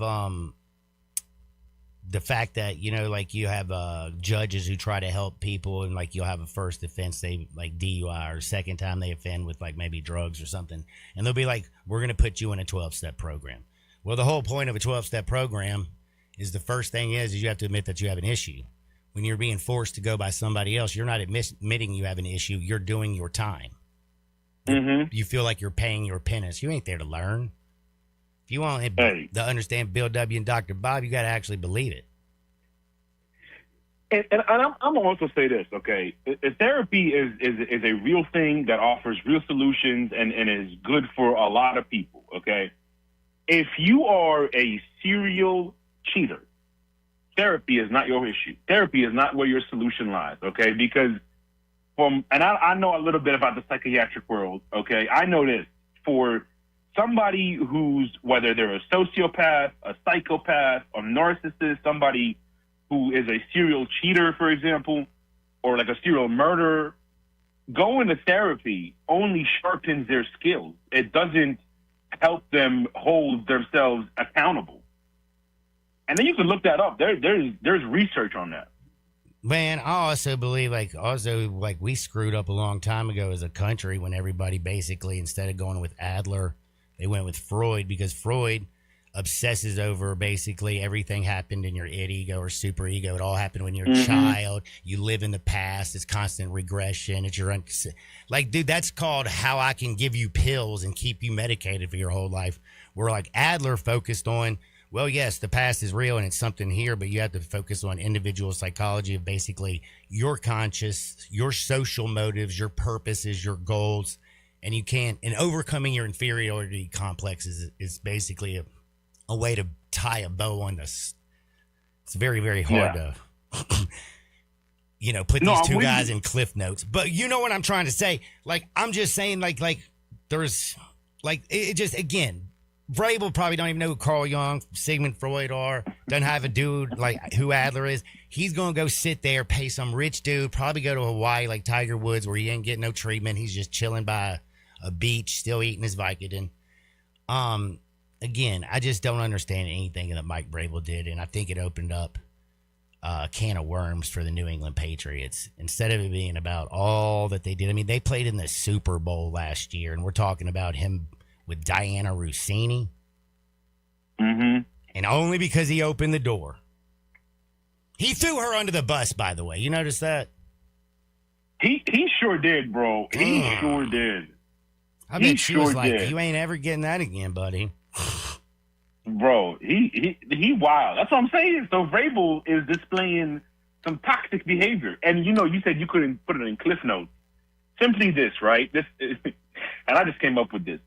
Adler suggests that we think with the big head. Freud suggests that we think with the little one. Mm-hmm. Always psychosexual stages of your life. Yes, bro. Yes. Instead of like your core, like what drives you. Anyway, there's, I guess we just gave people probably some stuff they had no idea they were going to hear us talk about today. But that was Mike Vrabel's fault, not mine. We know the Raiders are going to go with Fernando Mendoza. How good is he going to be? Again, Mendoza should not start in year one. I am 100% with Tom Brady on this. Do not start him in year one, although it's not because of a lack of readiness. So I can sit here and give you a full scouting report, but we got other things to talk about. Offensive line sucks, and you have Kirk Cousins for a reason. It's kind of a bridge to your new quarterback. Correct. And like you said, that offensive line needs a massive overhaul. They still have things they need to get better at.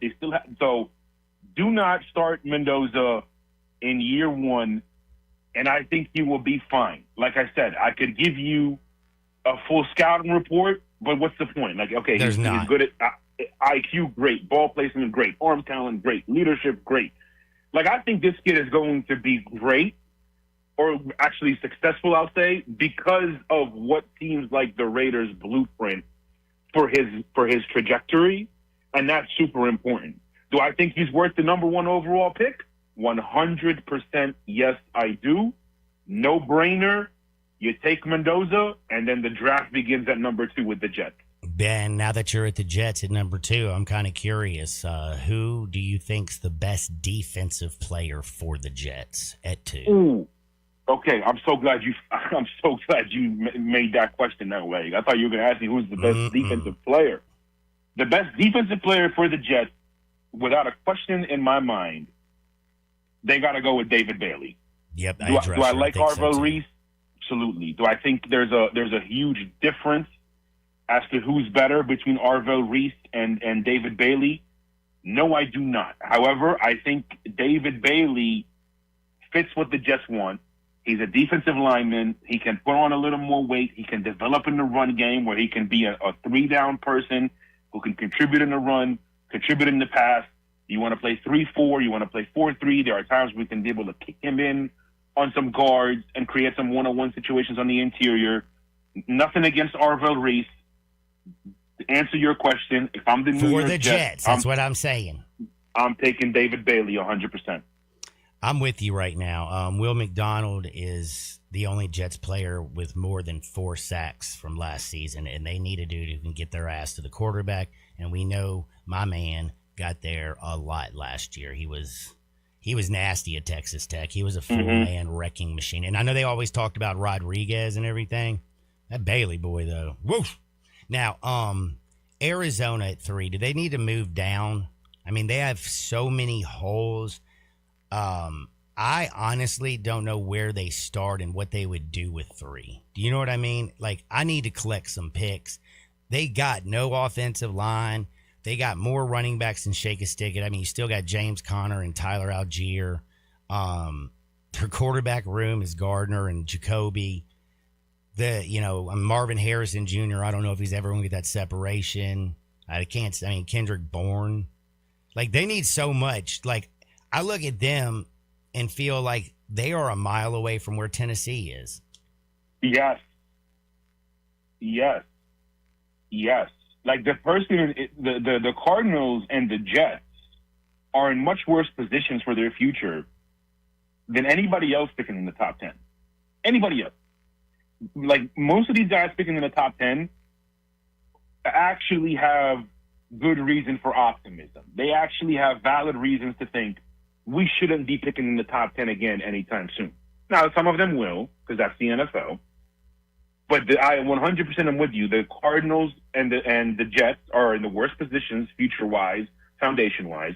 If I'm the Cardinals, you said everything right. So I'm not going to echo you. I'm not going to argue with you. But very simple. If I can't trade down, I'm taking Francis Mawala. You're going to get the big left tackle and say he's the biggest, baddest left tackle in football, period. Let's go.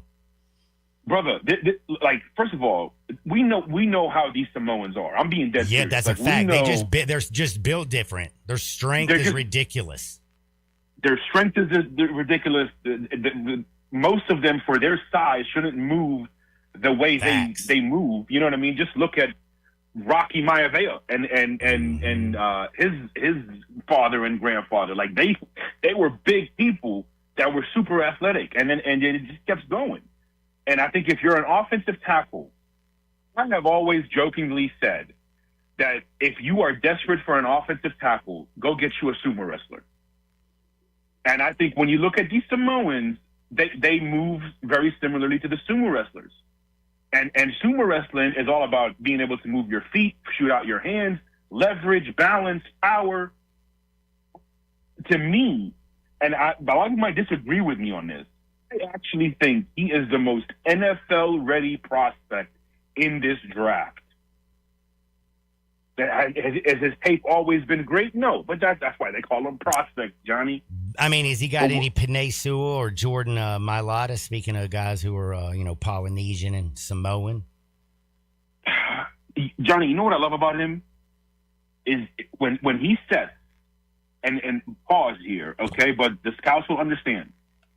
You could just see his butt throughout the entirety of his reps. It stays high. It stays in place. Like, the dude, it's the way he anchors. I don't know. I think this kid does have a little Trent Williams, Panay Sewell, Jordan Mailata in him. Like, I think he is the next great tackle in this league. Damn. And if you're the Cardinals, oh my goodness, why won't you take him? There is no reason to not take this guy. If you just made me a believer. I was thinking you need so much. I'm like, man, you might want to try to collect more picks if somebody wants to come and steal somebody up there. But yeah, getting the best left tackle. Talk about starting to help your football team. Help out anybody you got. Kyler Murray could have used an offensive lineman. Yeah, he might not be able to see over Francis. He can't see. Yeah, I was going to say you're right. He'd have to get out there and get on a step ladder. Lord have mercy. All right, let's say the Cardinals stay and they go with the big left tackle, which would absolutely be beautiful. You got the Titans sit there at 4. Is Jeremiah Love a top 5 pick? Do you give Cam Ward a running back? Or do you look at Robert Salah and you think about he's a defensive freak. He loves a little Fred Warner action. Maybe he goes linebacker, Averill Reese. I'd like him better than Sonny Styles. The more I look at Sonny Styles, the more I started thinking about something. He's like Isaiah Simmons. Yeah. I don't know where I'm going to play him in the NFL. But if somebody knows where to play him, he's going to be special. And if anybody does, that would be him. Like, to me, you could throw in Jamie Collins in there, right? You could throw in Cam Chancellor in there. Like, those Cam Chancellor and Jamie Collins, had they gone different places, they may not have been Super Bowl champions and key defenders on Super Bowl winning defenses. But Gus Bradley, who's on this same staff as the Titans, he knew where to put Cam Chancellor. Mm-hmm. You know what I mean? Bill Belichick and Matt Patricia also had Sonny Styles. They knew where to put Jamie Collins. So I think Sonny Styles is worth a top 10 pick if you know what you want to do with him. Now, this is where the GM hat for me is sort of so conflicted. Because right now there's also that thing where I spent a number 1 overall pick on my quarterback. Do I want to make his life easier in year 2?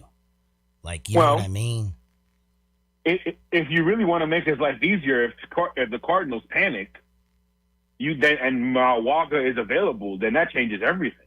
Dude. But if you're the Tennessee Titans, and I said this to Landon and I said this to Ham, Earl Campbell, Eddie George, DJ 2K, Derrick Henry, like the Titans have been one of those teams that have always had great running backs. Mm-hmm. And you could bring in Jeremiah Love, and he would be the next great running back. Out of all the teams in the top 10, the only team that I would be okay with drafting Jeremiah Love is actually the Tennessee Titans. And I don't want this to be another Saquon Barkley incident. Han knows what I'm talking about, where I thought the Giants would be so dumb to take him at 2. And they proved it. Because, look, Leonard Fournette went 4th overall, won a Super Bowl with a different team that drafted him. Saquon Barkley, 2nd overall, won a Super Bowl with a different team than the one that drafted him. Christian McCaffrey went to a Super Bowl with a different team other than the team that drafted him. So there is no sort of precedent for taking a running back top 5, top 8, and it actually panning out for the franchise that drafts him. So I get that, but there's an exception all the time. There's an exception to every rule. Who's the little Sims dude? Remember for the Redskins that went crazy in the Super Bowl and then did a lot of powder and got in trouble? Timmy Smith. Timmy Smith. I'm sorry. Timmy Smith. Thank you. You with names, I swear. Man, I'm struggling with it. But, dude, he was a Super Bowl MVP. Kenneth Walker was the Super Bowl MVP. Actually, nobody was talking about him. Actually, he wasn't, though, John. Doug Williams was the Super Bowl MVP that year. Timmy didn't win it with 204 yards. Because Doug was the first brother to start, and then he put up with like a 35-point quarter. Yeah. Doug Smith won that. You're right. Yeah. But one would think with 201 yards. 204, I believe. Yeah, okay. Yeah, something like that. I think that's still the record, isn't it? Oh, yeah. Ain't nobody touched that. Not even close. I think Marcus Allen with like 183 is the closest behind Timmy Smith in the Super Bowl. Mm-hmm. Damn.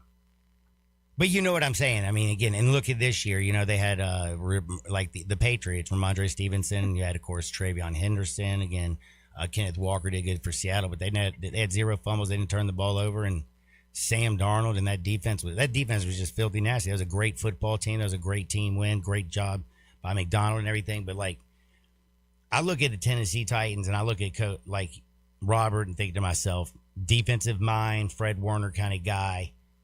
But do I want to do the best thing I can for my quarterback? Like, do I go left tackle if he's available?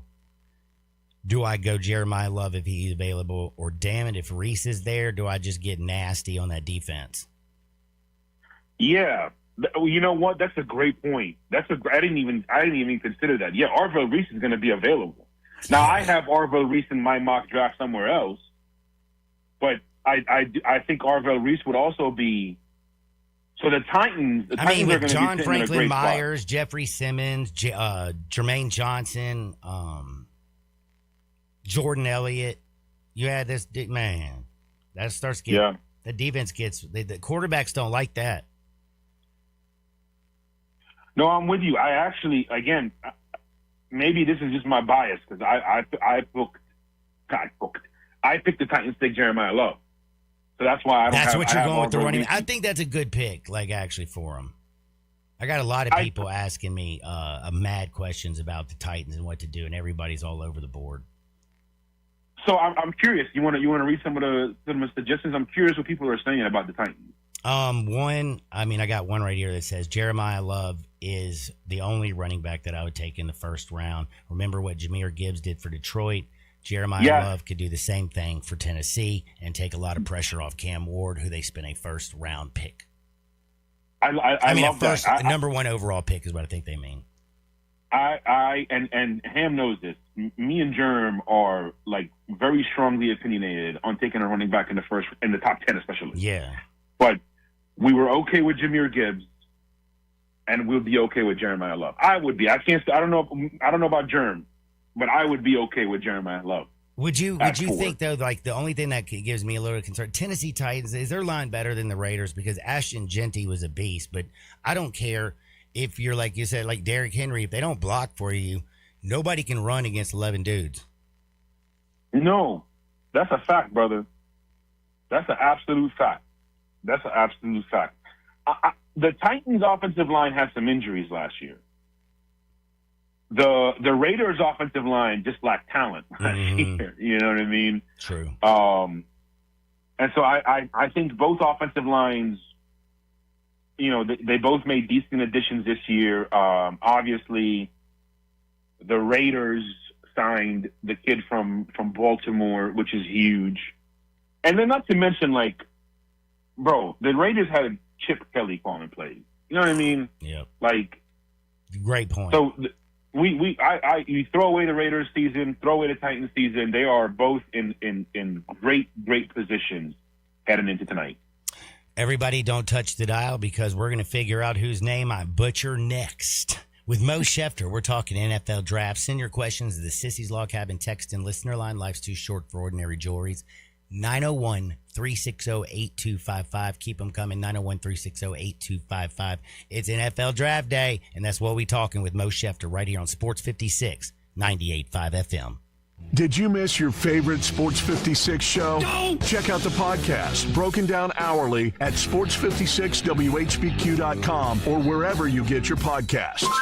Be sure to like and subscribe. Never miss any Sports 56 show again with our podcasts available daily from Sports 56 and 98.5 FM. I'm Gary York. I'm the service director at Lexus in Memphis. Our service department wants to be more than just a place where you get your oil changed. We do glass repair, windshield replacement, recalibration of your camera and sonar systems, even wheel repair, tire replacement, all the things you would expect from a luxury automotive dealer. Please check out our website. You can schedule your appointment, check out our specials, hours of operation, or if you'd like to do it in person, please reach out to one of our associates at 901-271-5199.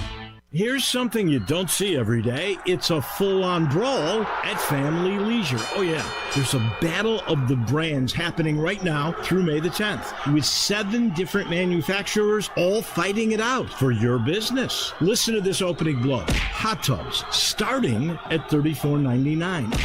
Ouch! Then followed up with a mean right hook of swim spas starting at $16,999. That's a starting price. There are so many deals right now at Family Leisure, and the prices are just too low for me to even mention on the radio. One thing I can tell you, if you stop by Family Leisure and tell them you heard this on the radio, you're going to get a free cover lift with your spa purchase. But you better hurry in before all these great deals get knocked out. Technically, this is called the Hot Tub and Swim Spa Expo, but we're calling it the Battle of the Brands, happening now through May 10th at Family Leisure, Whitten Road and I-40, where family and fun come together. And Doug. There's nowhere I wouldn't go to help someone customize and save on car insurance with Liberty Mutual, even if it means sitting front row at a comedy show. Hey everyone, check out this guy and his bird. What is this, your first date? Oh, no. We help people customize and save on car insurance with Liberty Mutual together. We're married. Me to a human, him to a bird. Yeah, the bird looks out of your league anyways. Only pay for what you need at libertymutual.com. Liberty, liberty, liberty, liberty. If you want to make money in sales, Flynn Broadcasting wants you. If you can sell, Flynn Broadcasting has a great career waiting for you. If you can sell, we have great benefits, salary, commission, sales leads, and a great place to work. If you can sell, let us know today. Send your resume to jobs@flynn.com. Can everyone sell? No. But if you can, Flynn Broadcasting wants you. Apply today at jobs@flynn.com. Start your great career today at jobs@flynn.com. Flynn Broadcasting wants you. Now, back to Sports 56 Happy Hour with Johnny Radio. This hour brought to you by MemphisMoldInspector.com. Here once again is Johnny Radio. Welcome back to a little Sports 56 Happy Hour. I'm your buddy Johnny Radio. Man, my homie Chris Bolding over at Hattie B's has been sending me a bunch of texts. Shout out to my guy Chris, man. Making big moves. I love it. And Hattie B's is fire, man. I'm not a big fan of Nashville, but that Nashville hot chicken's delicious. I don't have to add the hot, but their fried chicken tenders in general. Supreme, they're fire. Supreme, man. I swear. Sandwiches, grill, Yeah. and they got grill too. It's fire too. But anyway, he said Cam Ward and Love could be what Lamar and Derrick Henry. He ain't lying. He ain't lying. It's a great dino. And you know something, I brought this up to Mo on break. When he mentioned the island guys, the Samoans, then their footwork and all that, a lot of those Samoan dudes that wrestled, the big ones, they had some sumo training, as he mentioned beforehand. So it's kind of where a lot of their balance and footwork goes. And they're athletic as hell, because these dudes I'm talking about, they 300 pounds and they coming off the top rope with moves. Yep. So that generally it fits with the island guys very well. They always got their shoes off, so they grounded. This is true. Hey, Jimmy Snooker wrestled for 20 years with no shoes, no boots or whatever. We've been talking tons of NFL draft with my man Mo Schefter. Mo money, Mo problems, Mo women, but he's got life under wraps, and he's done his NFL draft, and we're talking about it tonight. We've only gone through the first, 4 picks, because I'm slower than Cooter Brown, and I got an opinion on everything, so I'm going to get to it. Mo, we back, baby. We've gone through just the top 4, so let's get on with numero 5. What you got going on with the New York Giants, man? The New York Giants. I feel like I know who you got him taking since. Yes. He's a spoiler alert. Yeah. Look, I think they're in probably the best position out of anybody. I think they have an opportunity to potentially take 2 top 5 prospects, even though 5 and 10. Yep. Mm-hmm. And at 5, because here's the thing, right?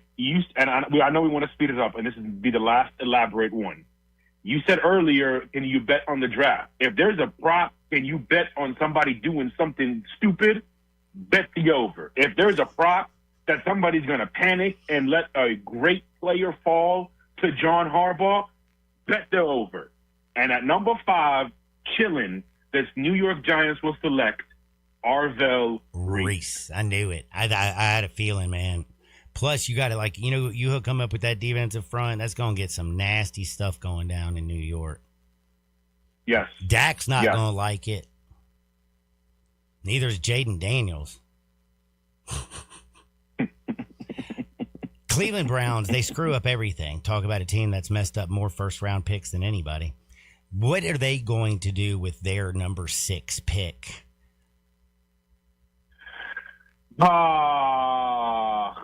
Okay, this is not what I would do, okay? But this is things that I've heard coming from that region, because I'm still somewhat tapped in around the Lake Erie region. I am hearing that they are going to select Carnell Tate at number 6. Do I agree with this pick? I do not. Do I think they could go better? 100%. If it was me, and since I'm the one putting my GM hat, I'm not taking Carnell Tate. You want me to give you who I think they'll take or who I'll take now? Now I want to know who you think they're going to take. Carnell Tate at wide receiver, because Jerry Jeudy ain't got it, and Tillman is old, and Isaiah Bond ain't going to get there.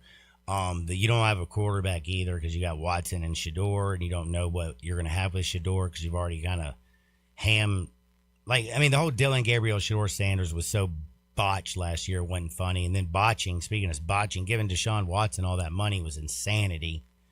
I love their running backs with Judson and Sampson.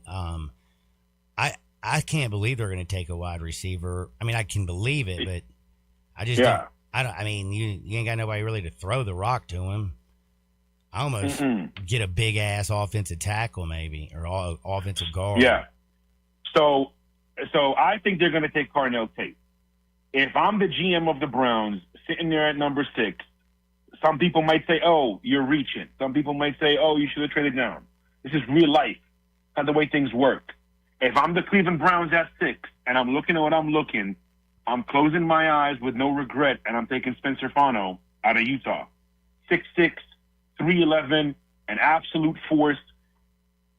Maybe not as good of a prospect as Francis Mauaga, but that's going to happen because Francis Mauaga is just to me an absolute beast. So if I'm the Browns, I'm taking Spencer Fano. Why? Because I have an entirely different offensive line. The Browns are going to have 5 new offensive line starters in 2026. That seldom happens. He's got strong hands, good balance. I think he's very athletic, good with the balance. Do you and one think thing he's that I look at, safer than the kid out of Georgia, the big one, the 6'7", 320-pound, with the dude with who they're all excited because it's 35-inch arms? Oh, Monroe Freeland? Thank you. Monroe Freeland, to me, has the highest ceiling of any tackle. But I would go with Spencer Fano because he's a little more polished. He's a little more polished. And something that I look at when I'm in the lab watching the NFL, everybody gets beat, right, Johnny? Mm-hmm. Every offensive tackle, no matter how great you have been, gets beat one way or another, whether it's Anthony Munoz or whether it's Trent Williams. You're going to get beat. Joe Thomas has been beat.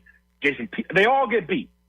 The one thing that separates good offensive linemen from the great ones is not all these traits that they possess. It's one thing. It's one thing and one thing only. Their ability to recover. That's their own version of counterpunching. And this kid, Spencer Fano, I think he's the best recoverer out of all the tackles in this draft. Damn, I like it.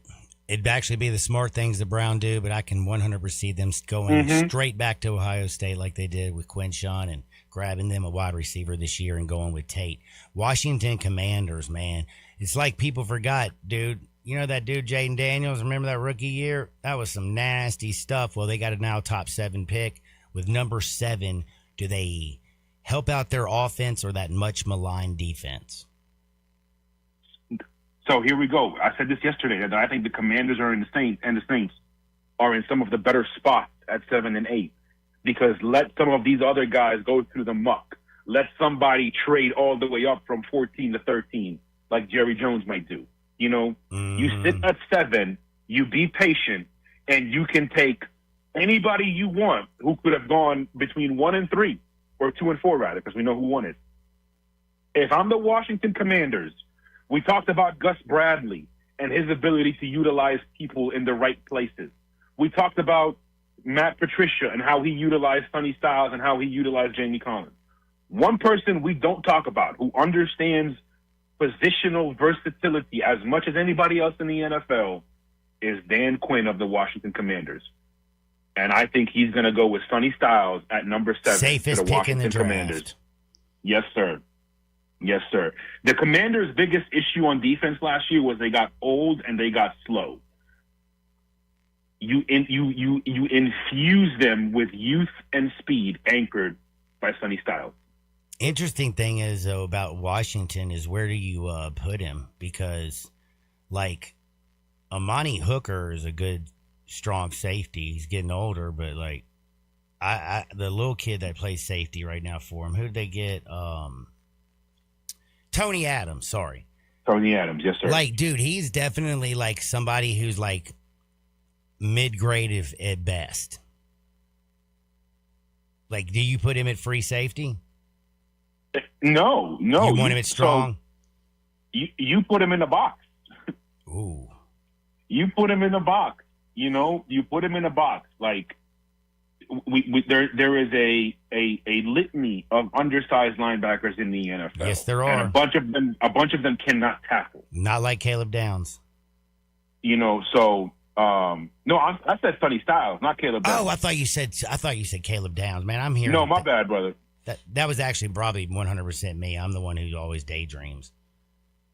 Damn. I did say Sonny Styles, right? No, J-Ham, you definitely said Sonny. Sonny. You definitely said Sonny Styles. I think I'm just, I got another Ohio State guy, and the guy that I like is Caleb Downs. I think he's just so damn safe, and he's such a sure tackler, and he's just a pro. He's a ready-made pro. So yeah, I think I was just stuck on that Sonny Styles would go before him because, again, I still got that Isaiah. And you said it, Dan Quinn will know where to put him. And that's what you have to do with Sonny Styles. Know what to do to design up your defense to make it where he can be an effective football player. Totally agree. All right. Totally agree. Who are we going after Washington? We got the Saints at number 8. And this is I don't know. I have a clue. Okay. So, again, what I'm hearing, what I'm reading, what I'm seeing is this is another potential. There's 2 things that I'm hearing about the Saints at 8. I'm hearing they're either going to take Carnell Tate to pair him with Chris Olave, Ohio State guys, or By the way, for those listening, this is an NFL draft, not an Ohio State draft, although it might seem that way. Mm-hmm. I'm hearing that. That's the first thing I'm hearing. The second thing I'm hearing is that they're going to trade away, and that there's going to be that the slot they're hearing the most talk about is the Saints at 8 trading up. Let's say they stay there. I wouldn't take Cornell Tate. Let me be perfectly clear. If I'm the New Orleans Saints at 8, this is why I said earlier a few weeks ago, Johnny, I'm really curious to see what happens with these wide receivers when they start falling. Because this is what I would do. We have yet to take a wide receiver, correct? Correct. Every mock draft I've seen, there's 2 receivers going in the top 10. And I'm like... Yeah, with Tyson and Tate. Like, what is this? What are we doing here? What are we doing here? So if I'm the New Orleans Saints and I'm picking at 8 and I look up and I see Mr. Ruben Bain is still on the board, yeah, what am I even thinking about? Great point. The Saints take Ruben Bain at 8. Oh, I love that. Again, I don't care what anybody says. I don't care if you say he's got short arms. So did Aaron Donald. Ruben Bain beats people, and he beats them to pieces, to be honest with you. Kansas City Chiefs all the way up at number 9. So this is where the fun that I thought the Giants were going to have in this draft can be spoiled, okay? If the Chiefs stay where they're at, I know I would do this. Let's say they don't stay where they're at, then the Giants can get this next player. And that player is, before I reveal, see, this is called a cliffhanger. When the Chiefs won their Super Bowls, the most important defensive player they had on their field, on their team, was Chris Jones. Mm-hmm. The second most important player was the one and only Honey Badger. Sure was. So who am I drafting here, Johnny? I guess you're going to go with this Mr. Downs. I am drafting Caleb Downs at number 9 for the Kansas City Chiefs. I like that. I think that he's a tone-setting physical safety, and he will butcher you. He's just a pro. Mm-hmm. I like that, and he fits in Kansas City with what they're trying to do. At number 10, before we go to break, the Giants' second first-round pick. What are they grabbing? So now the Giants are upset that Caleb Downs is no longer there. And now if you're the Giants, you tell yourself, okay, do we want to still go with the BPA, or do you want to go with a need? And here is where I think the Giants should pick the corner from LSU, Delane. Yep. That's what I do think they should pick. However, I think they're going to panic a little bit, or I think they're going to go with sort of somebody. They want to go interior lineman. Not panic. I think they're going to want to go with someone to help Jackson Dart, and I think this is where the first wide receiver comes off the draft. Tyson? I actually think they're good. I know this is crazy. I think they're going to go with Mekhi Lemon. Because I don't hate Harbaugh has an habit of not taking the wide receiver you think he's going to take. The other thing about it is like that is the one place that I said I do not want Jordan Tyson to go is New York. It is a turf monster. It is a knee destroyer. And with all the issues he's had, he don't need to play half his games in New York. Yeah. You know what? So let me change my pick. They draft Mansour Delane out of LSU. That's where I'm going. Whoa. They're going to go. Yeah. Wait.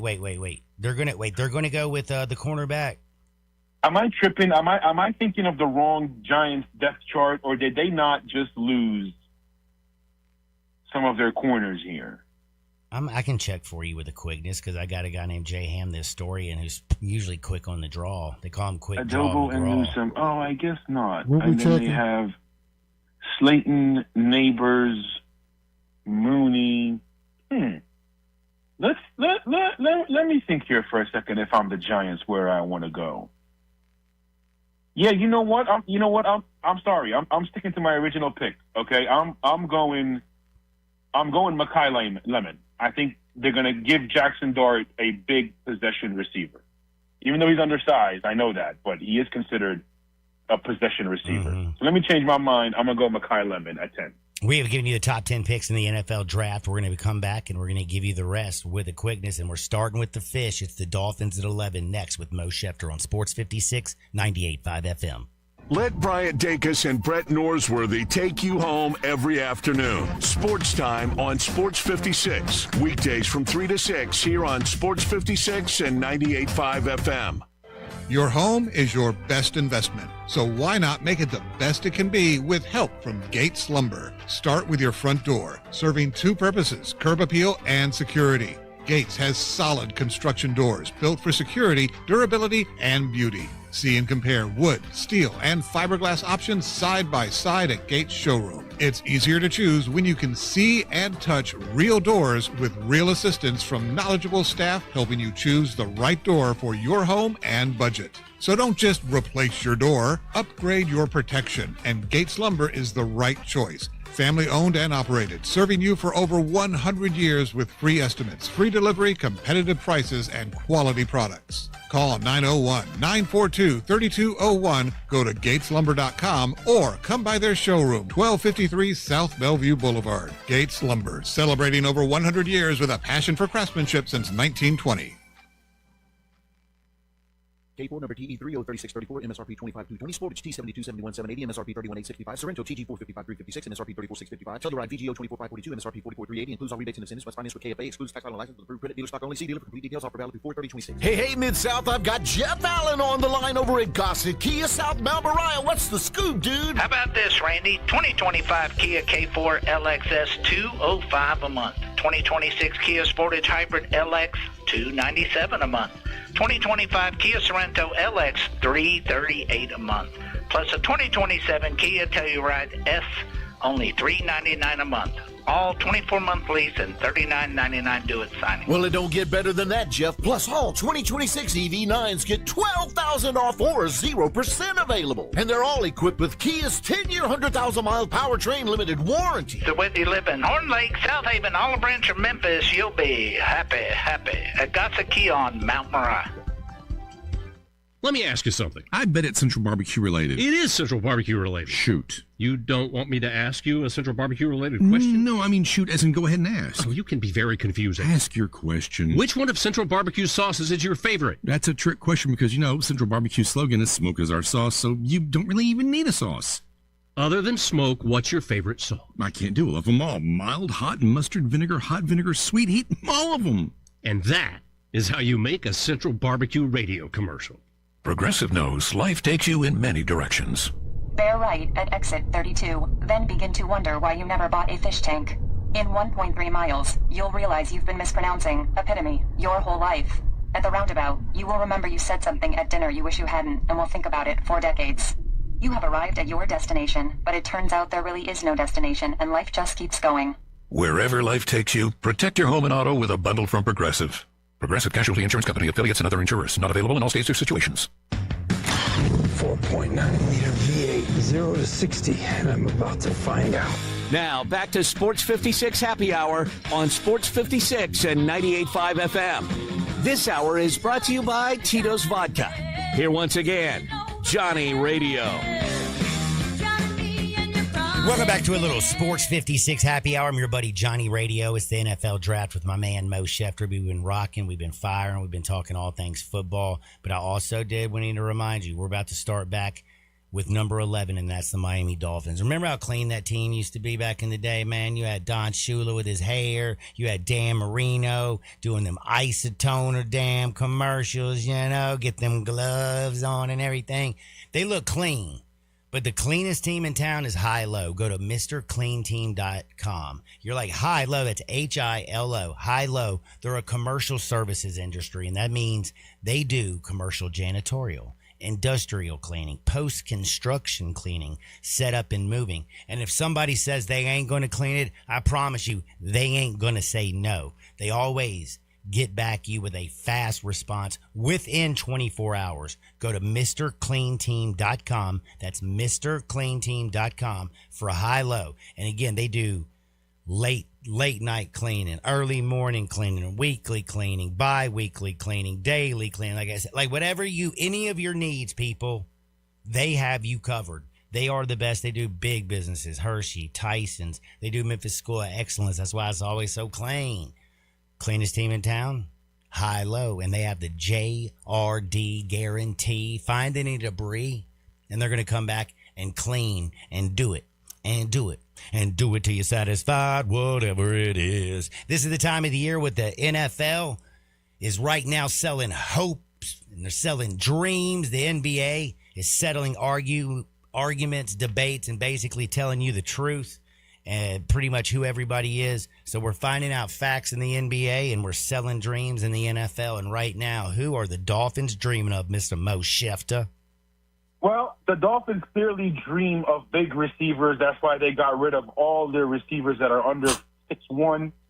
Therefore, they will be drafting, I know you're not going to like this, Jordan Tyson, 6'2", 203. Dolphins gold receiver. Hey, I like him playing in the warm weather. I like him playing on that field. I think it's better for him. I just don't know, like, Malik. I hope he helps out Malik Willis. I mean, I still can't believe the whole... We got 3 quarterback rooms that I look at and just say, damn, I don't even know what the hell they playing in. But Malik Willis and Quinn Ewers are going to be fighting there in Miami, and it's pretty much Malik's team now.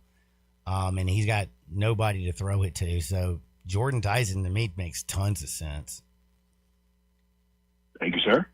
Actually, it does. Because, I don't even know what else the Dolphins do. It's just like they're just trash. They need so much, bro. But they got rid of all their offensive skill players on the receiver side. They clearly, and then you got to think of who's the general manager, the Packers guy. So all the Packers have always drafted bigger receivers: Driver, Jennings, Devontae, Christian Watson. They're going to want a big body receiver. I do have a Dolphins person who just texted in. He says, damn it, man, I want them to go defense so bad. Like if there's a Reuben Bain, a Caleb Downs, of course, the LSU cornerback, Delane, if he's available, he's saying, please grab their ass. Yeah, again, shout out to all the listeners and texters. Like, this is what I think they should do. This is what you think they're going to do. And that's why I valued all the defensive players. And then I think Carnell Tate's going to go to the Browns. I think the Rams are going to go Monroe Freeland. I think the Ravens are going to go with the interior offensive lineman from Penn State. And then after that is when the draft really is going to become crazy. Who's the smart people here? Is any idiot going to take Ty Simpson with 15 college starts in the first round? Yes, 100%. Ty Simpson will go somewhere between 20 and 31. There's just some crazy folks out there. They reach for some quarterbacks, don't they? Mo, tell everybody where they can find you tonight. It's a big, big, big special. 94 Feet of Light, YouTube, and then after that, we are going to be doing another show on the on the Steam YouTube. So just follow me, Mo Schefter, Mo_Views22, or follow Jay Ham, follow Sports 56 FM. You will know where to find us tonight. We have about 3 to 4 hours of live coverage coming. Be blessed, Mo. That's my time, y'all. Do me a favor. Get out there. Make this world a better place. We're going to see y'all on the flip side. Peace. Broadcasting from the Family Leisure Studio, we are Sports 56 and 98.5 FM. Jason Bonham's Led Zeppelin Evening is coming to the Graceland Soundstage. Saturday, May 9th at 8 p.m. Jason's thunderous drumming recalls one of the greatest to ever sit behind the skins, his late father, John Bonham of Led Zeppelin. This is as close as you will ever get to letting the lead out live. Jason Bonham's Led Zeppelin Evening. Get your tickets today at GracelandLive.com. Looking for a new home? Then look to the real estate agent who can help you find just what you're looking for. Lauren Tagg Hill with Ware Jones Realtors. Hi, I'm Lauren, and I know the Memphis housing market in and out. Whether you are buying or selling, I've got you covered. So stop looking. Start living in your new home today. Call me at 901-550-0330 or my office, 901-450-4011. Or go to our website, warejones.com, and let Lauren Hill make your dream home become a reality. The International Fellowship of Christians and Jews, the IFCJ, looks after those in need, particularly in Israel and in Ukraine. Individuals like Esther, an 84-year-old Jewish woman living in Israel. She lives her days in fear with sirens sounding and long stretches spent in a bomb shelter. She receives no help from others, no food deliveries, no medical care, but because of friends like you, Esther's not alone. Through the fellowship, you are there bringing food, meeting urgent needs, and reminding Jewish people like Esther, you are not forgotten. In times of fear and uncertainty, your compassion brings hope and help. The IFCJ brings us together to help one another, Christians and Jews. In doing so, you're doing a good deed. The fellowship uses your donations wisely, maximizing on its value to provide comfort to those in need. Call 888-488-IFCJ right now. That's 888-488-IFCJ, or go to ifcj.org. That's ifcj.org. Volkswagen Driver Days is going strong, and Gossett Volkswagen's got you covered on the pike. Get out here right now and get sporty 2026 Jetta S. We Gossett down just $249 a month. $249 a month for Jetta S. How about 2026 Tiguan S? We Gossett $269 a month. Yes, $269 a month for Tiguan S. And if you're looking for performance, style, and technology, look no further than 2026 Atlas SE. We Gossett at $319 a month. Or get 0% for 60 months available. You ready for a new ride? Well, we got you covered at Gossett Volkswagen on the Pike. 1875 Covington Pike, or online, GossettBWMemphis.com. If you want it, we got it at Gossett Motor Cars. All 36-month lease, Jetta TM 005137, MSRP 25820, Tiguan TMO 14510, MSRP 32585, Atlas TC 515398, MSRP 41841, includes all rebates and incentives, must be financed through Volkswagen Credit PF 895, excludes tax title and license with approved credit. See dealer for complete details. Offer valid through end of the month, dealer stock only. We are Sports 56, WHBQ Memphis, and W253DF Memphis, with Brett Norsworthy and Bryant Dacus. Weekday afternoons from 3 to 6. All right, you want to talk sports? The Herd with Colin Cowherd starts now. Okay, here we go. Here we go. Draft day. Fired up, baby. One of the best days of the year in sports. Entire calendar. Thursday. Draft day.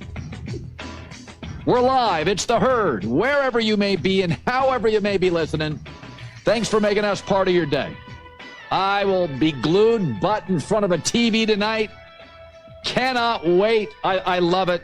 I love it so much. So, I'm listening to Jay Glazer earlier this week. And I text a lot, I call a lot, and he's hearing overwhelmingly what I'm hearing. Usually you go into a draft, and there's about 8, 10, 12 guys who are, everybody's like, that's a 10-year pro, that's a 6-time Pro Bowler. As Jay Glazer says, this year, that is not the case. It's not a deep draft. It's not a great draft. It's not something, there's like 4 players you're like, yeah, these guys will be studs for a long time. It's Mendoza, it's Love, it's Vega, the guard from Penn State. It's Caleb Downs. But even so, there's not guys like, hey, bona fide Pro Bowler for 10 years, for 15 years, game changer. It's not a ton of those. The only 3 players that I've heard that nobody has any criticism of, Mendoza, everybody likes. They don't all love him, but everybody likes him. There's not a lot you don't like. Smart, leader, tough, big arm. Everybody likes Fernando Mendoza. Everybody thinks Jeremiah Love is easily a home run back and the best back by a mile in this draft. And then everybody thinks Caleb Downs is he may not have the measurables of some safety, but clean, smart. That's those 3 guys, absolutely. But even it's a weird draft because many of the premium players are not at premium positions. Running back, safety, interior offensive lineman. So they're great players, but do you draft an inside linebacker like Sonny Styles? Do you draft him at 4? Is he that valuable? And then you have the premium positions like edge rusher. You got Reuben Bain, and you're like, well, he's got short arms. Or you got David Bailey, and you're like, well, he's not very good against the run. There's all sorts of rumors about trading up. Dallas should trade up. I don't buy it. I think they can get the best corner potentially and the best safety potentially. 2 absolute needs by not moving up. I don't think it's a move-up draft.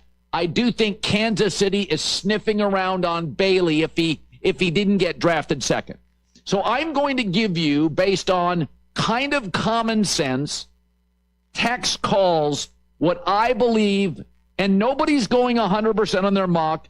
There are no perfect brackets because you got about 3 can't misses and 12 I can't promise anything. So here is what I would say the first round top half will potentially look like. Number 1's the easy one. I'm going to go 1 for 1 for sure. That's Fernando Mendoza. Safest pick in the draft, position of need for the Raiders. Number 2, I think David Bailey goes to the Jets because Aaron Glenn has to win now. He does not have time to develop a player. Bailey is a plug-play edge rusher, and I think Aaron Glenn will pound the table for, I need a guy week 1 that can get after the quarterback. I think the Cardinals take Arvell Reese. That's who the GM and the scouts want. The owner wants the running back. I think the guy with the highest ceiling, not named Mendoza in the draft, I think the front office, the coach, I think the scouts are pounding the table for the kid that's the athletic freak. He goes number 3. That's a bit of a break because 4, I think the Titans get Cam Ward, a star running back. By the way, Arvell Reese, Tennessee would love him too. Saleh would love him. Once he gets picked, he's going to take the Jahmyr Gibbs of this draft. Cam Ward finally gets some help in the backfield. I believe 5 is Caleb Downs. Jim Harbaugh's best player, Derwin James. John Harbaugh drafted Kyle Hamilton, arguably after Lamar Jackson, Baltimore's best player. He is the cleanest player in the draft. As Jay Glazer pointed out, and what I've heard, there's nothing bad to say about him. He got overshadowed this year by some athletic freaks, but I think John Harbaugh wants a center fielder like a Kyle Hamilton for his defense, just like his brother, who he communicates with regularly, has Derwin James. Literally, Jim Harbaugh loves Derwin James. Number 6, the Browns need offensive help. Let's go to tackle. Spencer Fano, best pure tackle that can play right now. They've been rebuilding their O-line in the offseason, give Shadur a little protection. 7, the Commanders. I think they go to the offensive line. This is a wild card pick. Francis Maui-Noah from Miami. He can go tackle. He can go guard. You have a quarterback that can't stay healthy. Then I think the Saints, they've already got Chris Olave. They go get another Buckeye. They get Carnell Tate at wide receiver. They think they found their quarterback last year. Tate is in a long line of first-round receivers from Ohio State that can all play. Is he great? I don't know. But physically, movement, routes, coachability, dynamic. Now your young quarterback. This is what Ben Johnson did. Let's go get another receiver. Let's go get another tight end. I think the Saints in that division say, we got our quarterback. Let's get him another star at wide receiver. Then I think the Chiefs address a huge need, Reuben Bain. I think Kansas City will feel like they got a bit of a break. The second best edge rusher without moving up. There's some measurement issues, but they had 3 things to solve in the offseason. Running back check, edge check. Now they can go second round and get their corner. I think number 10, the Giants. I've been preaching this for a month now. They get one of the players that Jay Glazer brought up that everybody loves. They've got an interior offensive line need. They get Benga Ioane from Penn State. The Harbaughs, what did Jim do? Went and got Joe Alt, not the flashy receiver. John and Jim have the same football DNA. Build the O-line, get a tough guy at quarterback, and a stud defensive captain. So the Giants get their center fielder. They get their interior O-line solved. The Dolphins then at 11 have to feel great because the best corner in the draft with their new defensive coach, Mansour Delane, who may be, like the second or third best corner in most drafts because he doesn't have the great measurables, but a defensive coach landing the best corner at 11, SEC football, defensive back factory, LSU, great pick for the Miami Dolphins.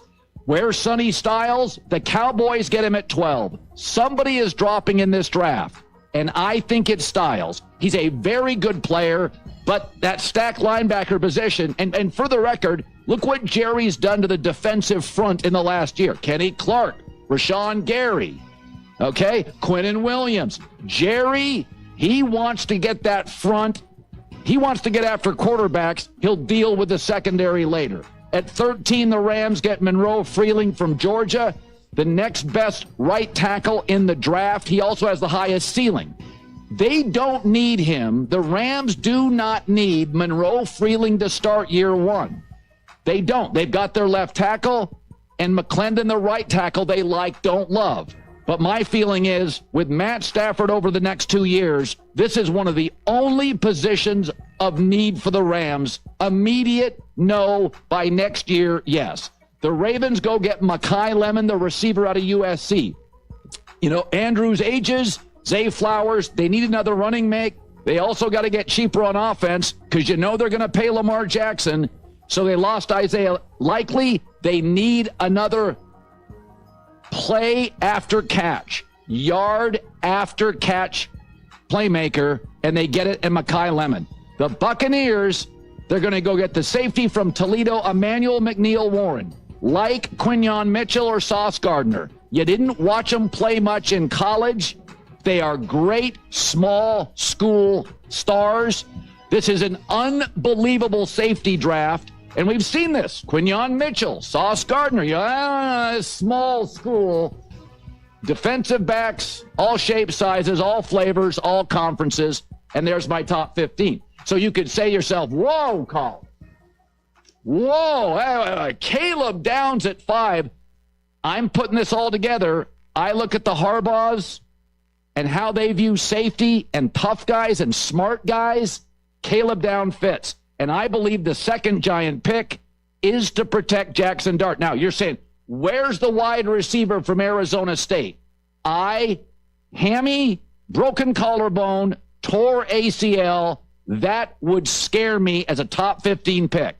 If you can get him in the second half, he'll be one of the more explosive second half players of the first round. But I don't buy all the rumors. The Cowboys are moving up, trading both first-round picks to move up. I don't buy it. I don't think this draft is good enough. And I don't buy Arizona State's injury-plagued, I mean, it's a fair word, wide receiver in this draft. That feels too high risk when I've got Lemon and Carnell Tate. So that's where we are. Mock draft, first 15 picks, J-Mac. Nobody's getting it right. No perfect brackets. But in terms of common sense, you know, Dallas wants to make a splash because that's Jerry Jones. If they get Sonny Styles there, Jerry can claim, we won the draft. That's a good pick. That's because I think Dallas moving up, and I think also Kansas City looks at this, and I think they'd like to get Bailey, but Brett Veach and the guys are saying, let's let it play out. And I think what's going to happen is you're going to have those two guys at the top go, and it's a little too rich for Kansas City's taste to move up. And they're going to say to themselves, we're going to get Bain at 9. Now we saw running back and edge. All we need now, honestly, is a corner to replace Trent McDuffie. So that's my take on the first 15 picks. Yeah, I do think the Rams, I like that idea of Freeling, the offensive lineman, but I don't think they pass on Mekhi Lemon. There's been a lot of smoke around him as another receiver, especially given the Puka stuff and trying to trade Devontae. Interesting. Jeremiah Love 4. I think Saleh privately would love Reese as a defensive guy, but Robert did such a good job with the Niners, smoke and mirrors last year, missing all his top players. I think this is the second time Robert Saleh's been given a head coaching job. And what was the problem with the first job? He was at the Jets. Well, yes, but they couldn't get quarterback quite. Yeah. You get old Aaron, and my take with him is, okay, Cam Ward's the guy. This is what, I have to support my guy. And so I think if you're a Tennessee fan, what's interesting about my top 15, I think multiple teams will feel like a player felt. I think Saul is going to be like, you got to be kidding me. We got the best playmaker at 4. I think the Saints are going to look at Carnell Tate and go, Chris Olave, Carnell Tate, Ohio State. Yeah. I think the Chiefs are going to say, we got the edge rusher without moving up.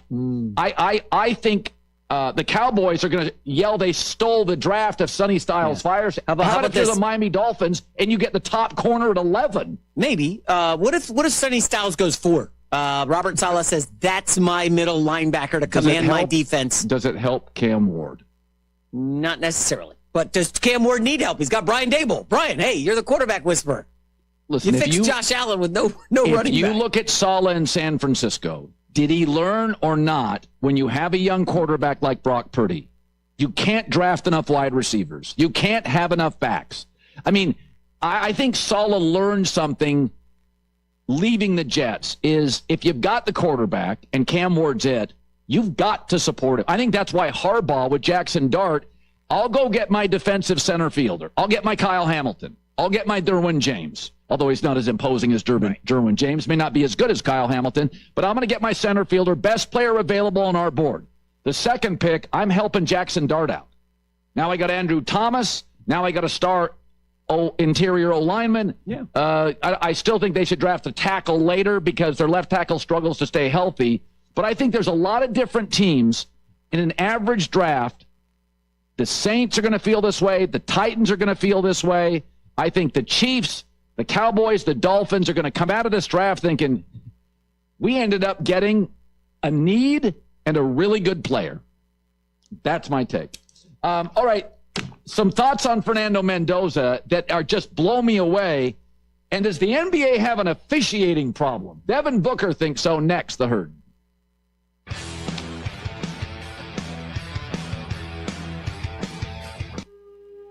Too many families face a widening gap between what they can afford and what they need to thrive. More than half of families in the U.S. today are one paycheck away from financial crisis. At Good 360, we deliver hope when families need it most, providing essentials like clothing, hygiene items, and household goods. Put help within reach. Learn more at good360.org. 2 words. Prostate exam. Did your butt just clench? Relax. Screening starts with a simple, finger-free blood test. Around 1 in 8 men in the United States will be diagnosed with prostate cancer in their lifetime. But don't clench. Prostate cancer can have over a 99% 5-year relative survival rate when caught at a localized or regional stage. If you're 40 or older and have a prostate, visit relaxitsabloodtest.com to see if a PSA blood test is right for you. Talk to your doctor about screening and next steps. Sponsored by Novartis. This is The Herd. You got to be consistent. With Colin Cowherd. Mic check. So the reality is the Giants need depth of talent. And my takeaway, this move was about Jackson Dart's timeline. And you say, well, what about the Bengals? They're on Joe Burrow's timeline. And Burrow's had 3 surgeries. And the Bengals are cheap. And Burrow's pissed off, and he has been for 3 years. So the Bengals are like, okay, we're wearing our Dockers. We don't make a lot of moves here in Cincinnati. Let's go for it. You know who was happy with this move? Joe Burrow. Because the last 3 years, in total defense, the Bengals have been dead last. And they just went and got an elite defensive tackle. He fits Cincinnati's timeline. There's not a defensive tackle in this draft nearly as good as Dexter Lawrence. But he doesn't necessarily fit the timeline of Jackson Dart. This is The Herd with Colin Cowherd. Wow. Weekdays at noon Eastern, 9 a.m. Pacific. Do you want a greener, more weed-free lawn? And if you're like me, you can't stand the sight of dandelions, clover, or especially crabgrass. Hi, I'm Brandon Hawley, president of Lawn Solutions. We are your locally owned and operated weed control and fertilization company. We are also experts in disease and insect control on your lawn and landscape. Our uniformed technicians are full-time, year-round licensed and certified by the state of Tennessee. Lawn Solutions' personalized service is far more superior to that of national companies that promise but simply cannot deliver. We return phone calls, we keep appointments, and we want your business. What we will not do is bother you with endless phone calls or junk mail. Lawn Solutions will not sell you something your lawn doesn't need. If you're looking for a local lawn care company to kill your weeds and feed your grass, then Lawn Solutions is the finest. Call us at 867-5626. That's 867-5626. Or go online at lawnsolutionsinc.net. From our family to yours, we want to thank you for your business.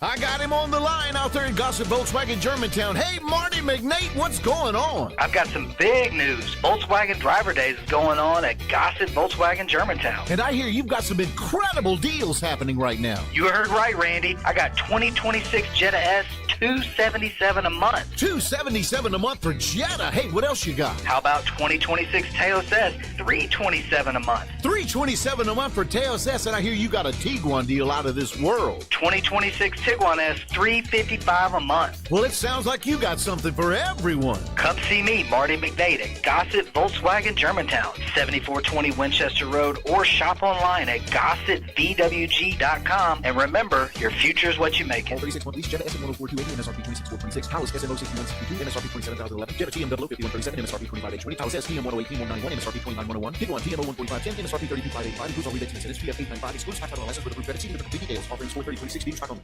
Napa Cafe celebrates 28 years in 2026. Hi, I'm Glenda Hastings, owner of Napa Cafe, and I want to thank you for making us part of your dining experiences. Treat yourself tonight with a delightful dinner. Maybe start with an appetizer like our baked sweet peculiar peppers stuffed with goat cheese and mozzarella, finished with basil pistou, and move on to one of our cozy dishes like the double chocolate stout braised boneless beef short ribs with tonkatsu sauce and creamy mashed potatoes. Or a fresh seafood dish like our pan-roasted ginger-buttered sea bass with cilantro soy vinaigrette. I get hungry just talking about it. Don't forget about dessert, our famous sweet buttermilk pie with brown sugar sauce, or drink your dessert with one of our signature dessert cocktails like the lemon cheesecake martini, lemony, icy, frothy, and dusted with graham cracker crumbs. Napa Cafe, open Wednesday through Saturday for dinner starting at 5 o'clock. For reservations, visit our website at napacafe.com. We can't wait to serve you. Come join in and celebrate 28 years of Napa Cafe in 2026.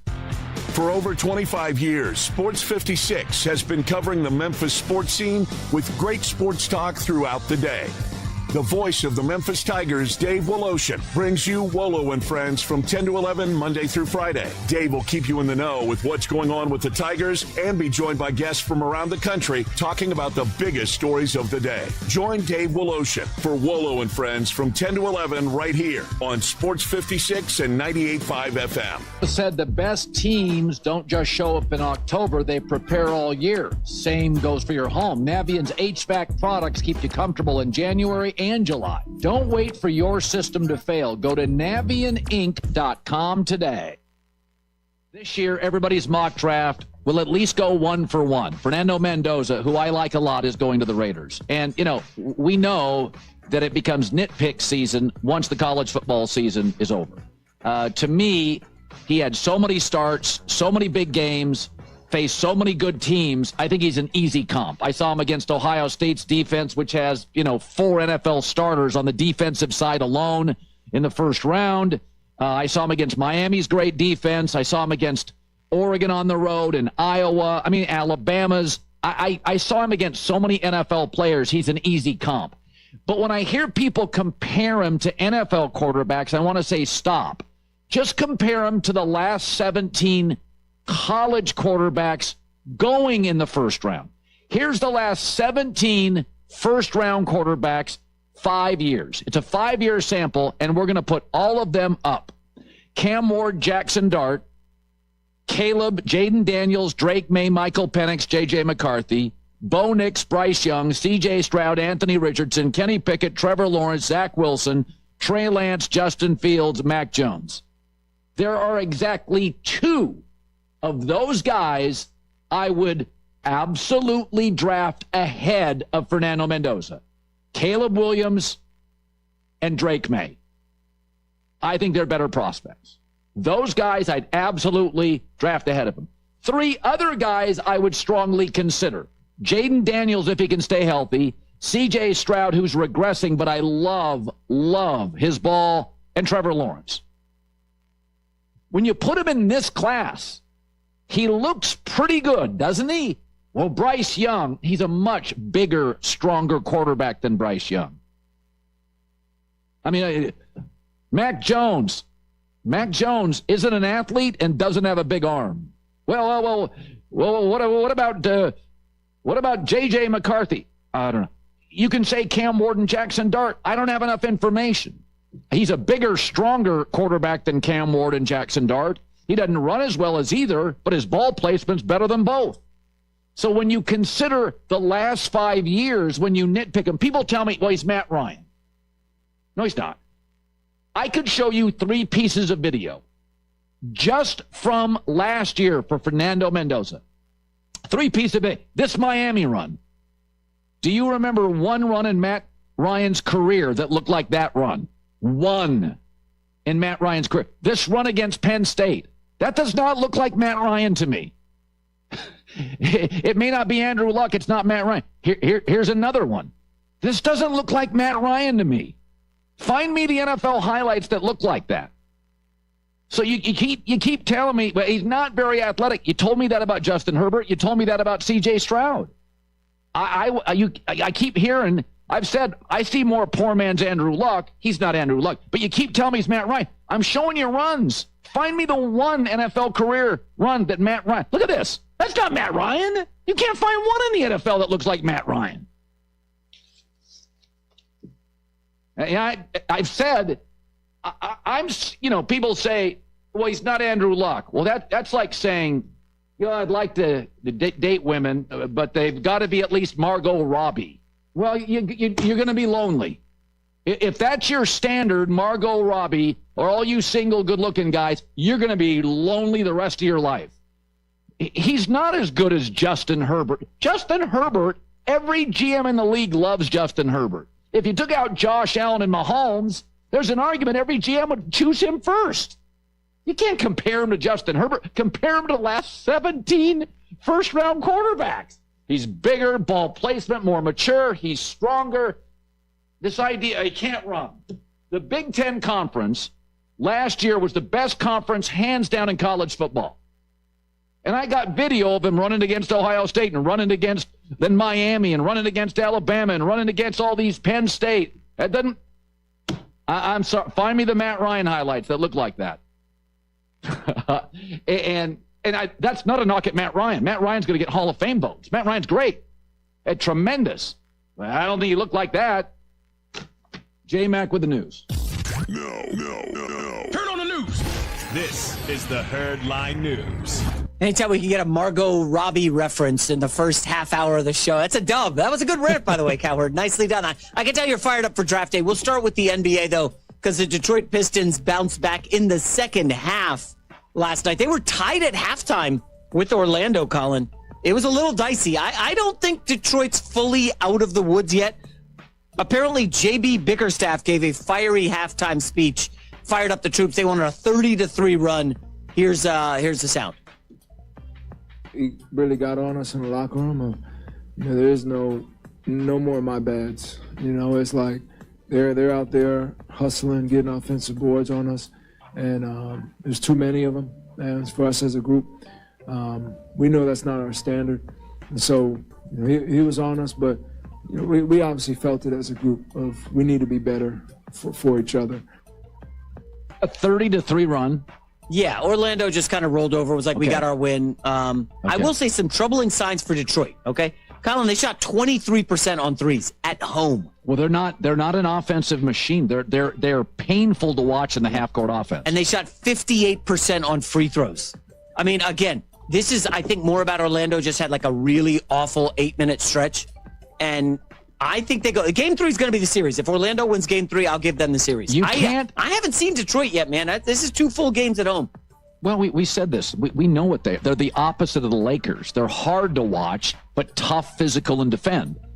They're the opposite of the Lakers.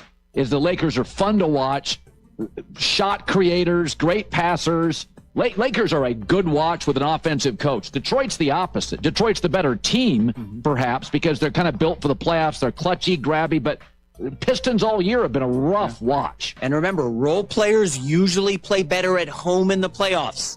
Okay, remember, by the way, Desmond Bane has not had a good game yet, and the Orlando Magic have been right there in this series. All right, let's move on to Wembanyama. We have a mild update on the concussed unicorn for the San Antonio Spurs. Reports say he did some light cardio work without his concussion symptoms worsening, and they are hopeful he can travel with the team to Portland. I don't know, Colin, you watch that video. I've seen this 50 times. Yeah. I don't think he was knocked out cold, but many people seem to. If he was out cold, I don't see there's any way he should even travel. No. Shams just reported he's going to Portland for sure. He's definitely going? Yeah. Oh, my gosh. Okay. Well, I watched the video. I mean, I've seen so many NFL concussions. It's hard. Like, you see guys wobble. This was more, like he stood up. He sat there for a while. I mean, I'm not... concussions come in forms and different levels, and I don't know if he'll play in Game 3, but I would be surprised if he misses more than one game, and even missing a game, we'll see. So it's going to be a layup line without him in the middle. That's the problem. Portland took advantage, 8 inside. Robert Williams, Denny's probably going to be 100%. They could lose Game 3 and still win the series. But I'm with you. I would hold Wembanyama out. That place is going to be loud as hell. Portland hasn't hosted a playoff game in, like a decade? I think it's going to be crazy in there. With the concussion, man, we need Wemby. Final story, Colin. Let's go back to the NFL. Everybody is excited for the draft tonight. And there's a lot of chatter that Mike McCarthy is maybe looking at a quarterback at 21. McCarthy spoke to the team about the new leadership and at the OTAs. Buy-in's excellent. And I think it's just like anything. There's 3 things that happen in these situations, and it's a yearly focus of mine. You have to make changes. There's things you're going to adjust, and then there's things you're going to emphasize. So the fortunate part for this program that's being established, there's a lot of positives to emphasize and build off of. There's things you clearly adjust, that's normal, and then there's things that you change, and that'll always be my approach, yearly basis. But I think the buy-in has been excellent. One of the things about the NFL that's great is that teams that can't win a Super Bowl or a championship, I'm fascinated by what the Steelers do tonight. I'm fascinated by what the Vikings do tonight. The Dolphins, I was just talking to a coach today, saying the Dolphins have the worst roster in the league. Now, I like their quarterback and their running back, but the worst roster in the league. They have 4 third-round picks. I'm going to be glued to the Miami Dolphins draft. They could get 7 starters in this thing. I am so fired up to watch the Miami Dolphins draft and the New York Giants draft. The Dolphins and Giants. I am. Those are the teams you're fired up about? I would never in the NBA care about the 13th pick or the 12th pick. Like, in the NFL, it's got me so fired up. Like Pittsburgh, what are they going to do? Are they going to draft a quarterback? No, they're not. Okay. Would you take Drew Aller in the 3rd round or Ty Simpson in the 1st if you're Pittsburgh? Ty Simpson. I think Aller's a backup. So a year ago, we were hyping Drew Aller as a top 10 pick. You and I, every draft analyst. He had coming off a great year. He's starting. Penn State was loaded. And now, because he got hurt and only played a handful of games, he's a backup. Interesting. I think the overreaction, Colin, to this past season, with the exception of Mendoza, is a little overboard for some of these guys. Where's Nussmeier? Where's Klubnik? Well, remember those guys, the hype for them last year? Klubnik doesn't have like a power arm. There's limitations. And Nussmeier was banged up. He's a little hot and cold. Good player. The Nussmeier's a good player. Nussmeier, dad's a coach. I think Nussmeier's going to go in the 2nd round to somebody. He was benched, I think, twice last year. I know they were dealing with the Brian Kelly stuff, but how good could you be if you were benched twice? I don't know. I just don't know what to make of these quarterbacks. If you're asking me, the 2 guys I like, Sawyer Robertson from Baylor mid-round and Drew Aller 3rd, 4th round. Those are my guys. J-Mac with the news. Well, that's the news. And thanks for stopping by. The Herd Lie News. Joel Klatt, Dave Wannstedt, Mike DeFabo, a Steeler reporter at the end of the show. We're going to talk about I'm just so interested in what they're going to do. There's a lot of things going on. This is going to sound crazy, but we would all admit this. Everybody would admit this, including people inside the NBA. David Stern, the late, great David Stern, used to say, and this was during like Jordan's heyday, nobody watches the regular season. We are about the last 7 weeks of basketball. That's when people watch, because football season gobbles up the attention October, November, December, January, February. We are about the playoffs. And so let's just get out of the regular season discussion. We all know what this league is about.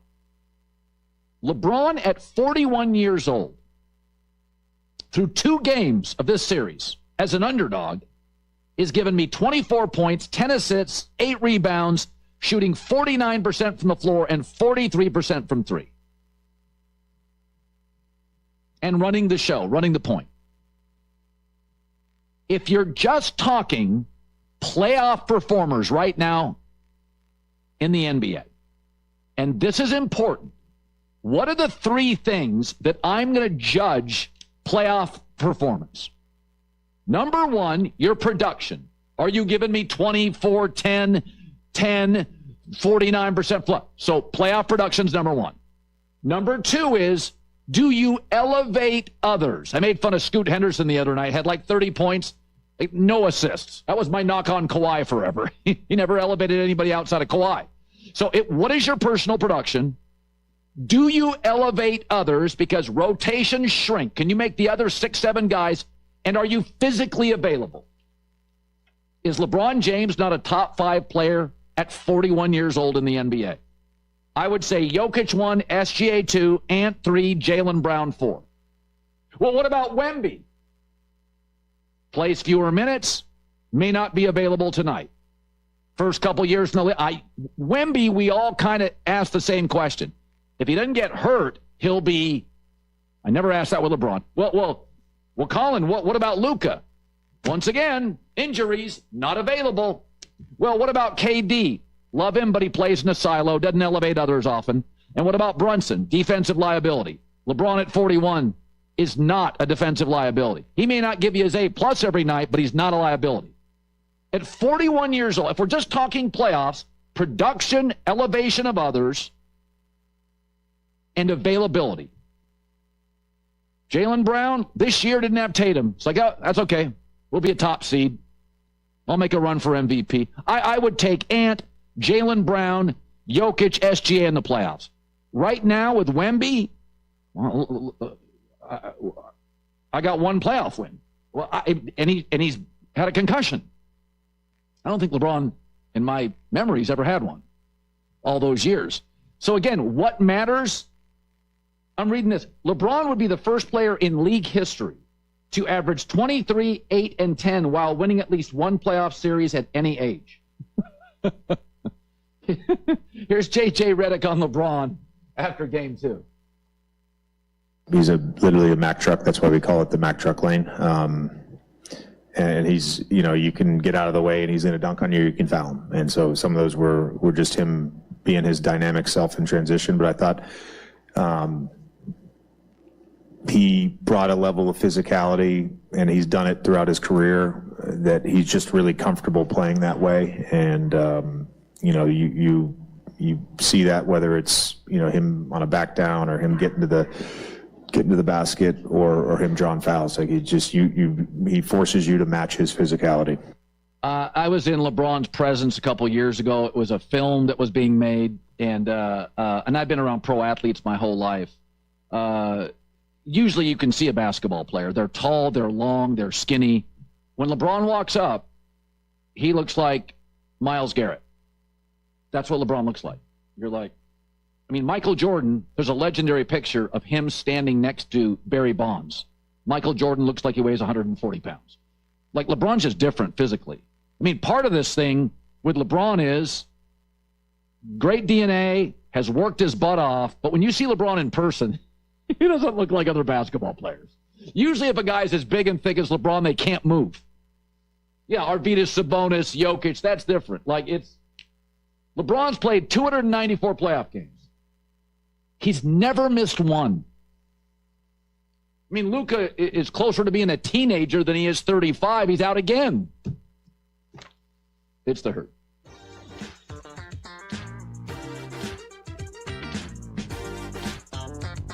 Give your business the edge it deserves with an end-to-end AI solution built for trades. Look, in this business, you're either growing or you're left behind. The companies winning right now, they're not guessing, they're using data, automation, and systems that actually scale. Service Titan's AI connects and automates your workflow so you can focus on growing revenue and running smarter and staying ahead of your competition. Stop operating. Start automating. Service Titan. AI for the trades. Visit servicetitan.ai. The NBA playoffs are here, and now you can trade every game on Kalshi. Los Angeles is trading at 18% to take the series against Houston. That means a $100 trade pays out $525 with a win. On Kalshi, you're trading against other people in a live market. No house and no odds maker. And as the odds move, you can buy in and out anytime throughout the postseason. For a limited time, download the Kalshi app. Use code WATCH to get $10 when you trade 10. Kalshi, Kalshi. Trade on anything. The International Fellowship of Christians and Jews, the IFCJ, looks after those in need, particularly in Israel and in Ukraine. Individuals like Esther, an 84-year-old Jewish woman living in Israel. She lives her days in fear with sirens sounding and long stretches spent in a bomb shelter. She receives no help from others, no food deliveries, no medical care, but because of friends like you, Esther's not alone. Through the fellowship, you are there bringing food, meeting urgent needs, and reminding Jewish people like Esther, you are not forgotten. In times of fear and uncertainty, your compassion brings hope and help. The IFCJ brings us together to help one another, Christians and Jews.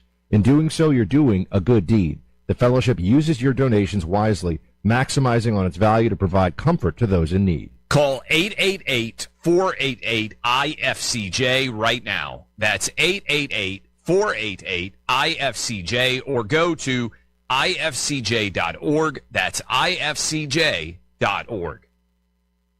Moving is stressful, but Black Tie Moving can take the worry out of the process. Whether you're moving across town or across country, moving your home or your office, your personal moving concierge from Black Tie Moving will work with you to design a plan that perfectly fits your budget and needs. And they're available 24/7 to answer any questions you have. Give Black Tie Moving a call at 901-316-6196 or go to blacktiemoving.com/Memphis to get your personal, no obligation quote from the moving experts at Black Tie Moving.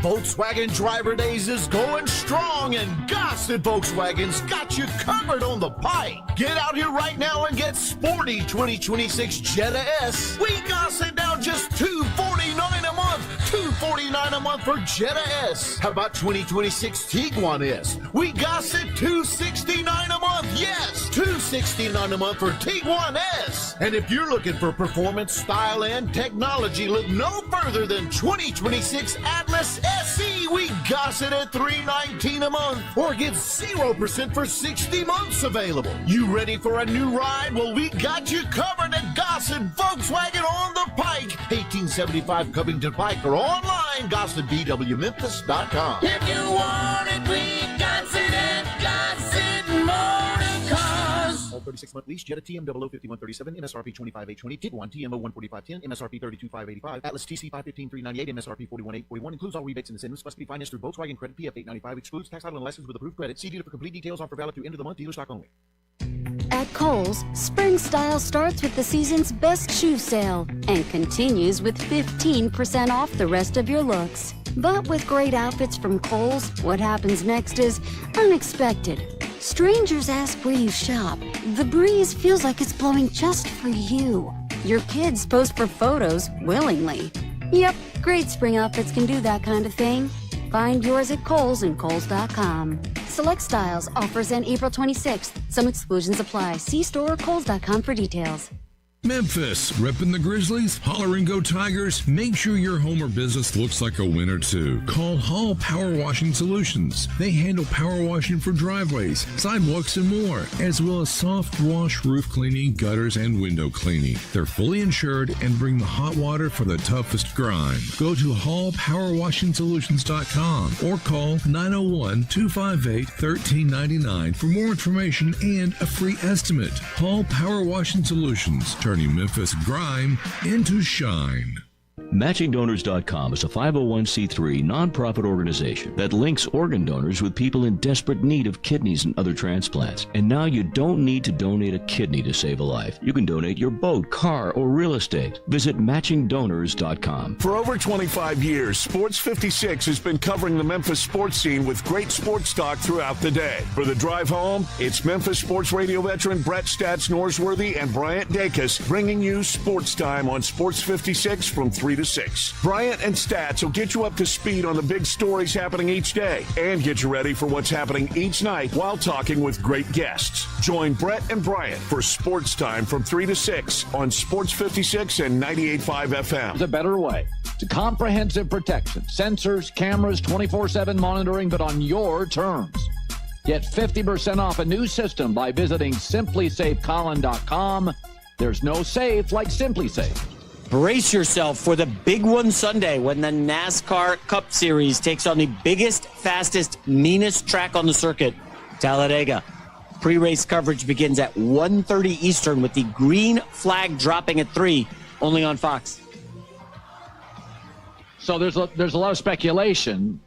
Will Ty Simpson get drafted in the first round? My take would be yes, and here's why. The Minnesota Vikings. Think about the Minnesota Vikings. They had a passer rating last year of 72. Only the Jets and the Browns were worse. Yet Minnesota, in the toughest division right now, arguably in football, in fact, record-wise, it is the best division. They finished with a winning record, and they beat the Lions twice. So in the last several years, the best division record-wise, I think 8 games better, is the NFC North. And they went 4-2 division with bad quarterback play. We love their offensive head coach. Brian Flores, maybe the best defensive coordinator. They have an excellent star receiver, elite left tackle, third best total defense, fourth in sack. They do everything well. The one thing they need in the draft is a safety, and it's a great safety draft. They could draft 2. Everything works for them, except quarterback. And to me, that's why Ty Simpson gets drafted, is that you can do everything right in this league. I mean, if you look at Minnesota, they're drafting 18. Solid ownership, star weapons, great left tackle, offensive coach who's from the McVay tree. Brian Flores is an unbelievable defensive coordinator. They get to the quarterback, great total defense, beat the Lions twice, who have one of the better rosters, and a solid head coach and a very good quarterback. And yet, are they in quicksand at 18? They're going to probably draft the safety from Oregon. That would be my guess. That's need, and he's the best safety. But it's a great safety draft. But that to me is why Ty Simpson gets drafted. It's like transportation in life. You can have a good job, but if you can't get to it because your car keeps breaking down, you're not going to have the good job long. You just don't go cheap on transportation. Now, if you live in New York, Chicago, great train system, that's different. You're lucky. But most cities don't have that. And there are just certain things don't go cheap on. Certain things can just unravel your life. Minnesota has every element of a conference championship team. The coach, the top coordinator. I mean, a lot of it is just, and that's nothing against J.J. McCarthy, but, I mean, the thing has been a 2-year soap opera. It's Daniel Jones, it's Sam Darnold, Aaron Rodgers, Kyler Murray. That's why I think everybody's like, is Kyler Murray going to work there? And I'm like, yeah. I mean, look what's surrounding him. I mean, they've got all the pieces. Here was yesterday we brought on Todd McShay. He thinks the Rams at 13 will be interested in Ty Simpson. I know that there was a lot of interest and maybe some contact between Rams front office, Les Snead, Sean McVay, and Ty Simpson's camp, let's say. That's the jumping off point. I know the Rams really like Ty Simpson. It runs counter to the modern day F them picks, and it's all about 2027, all chips are in. But what it doesn't run counter to is they really like the guy. They've got an aging quarterback. This could be a little bit of a luxury pick. And I think Les Snead's going to be a wild card in this draft. Yeah, I don't know. J-Mac doesn't buy that at all. I think they're going to go get, if they can, there's 3 to 4 offensive tackles. Havenstein now retiring. Stafford's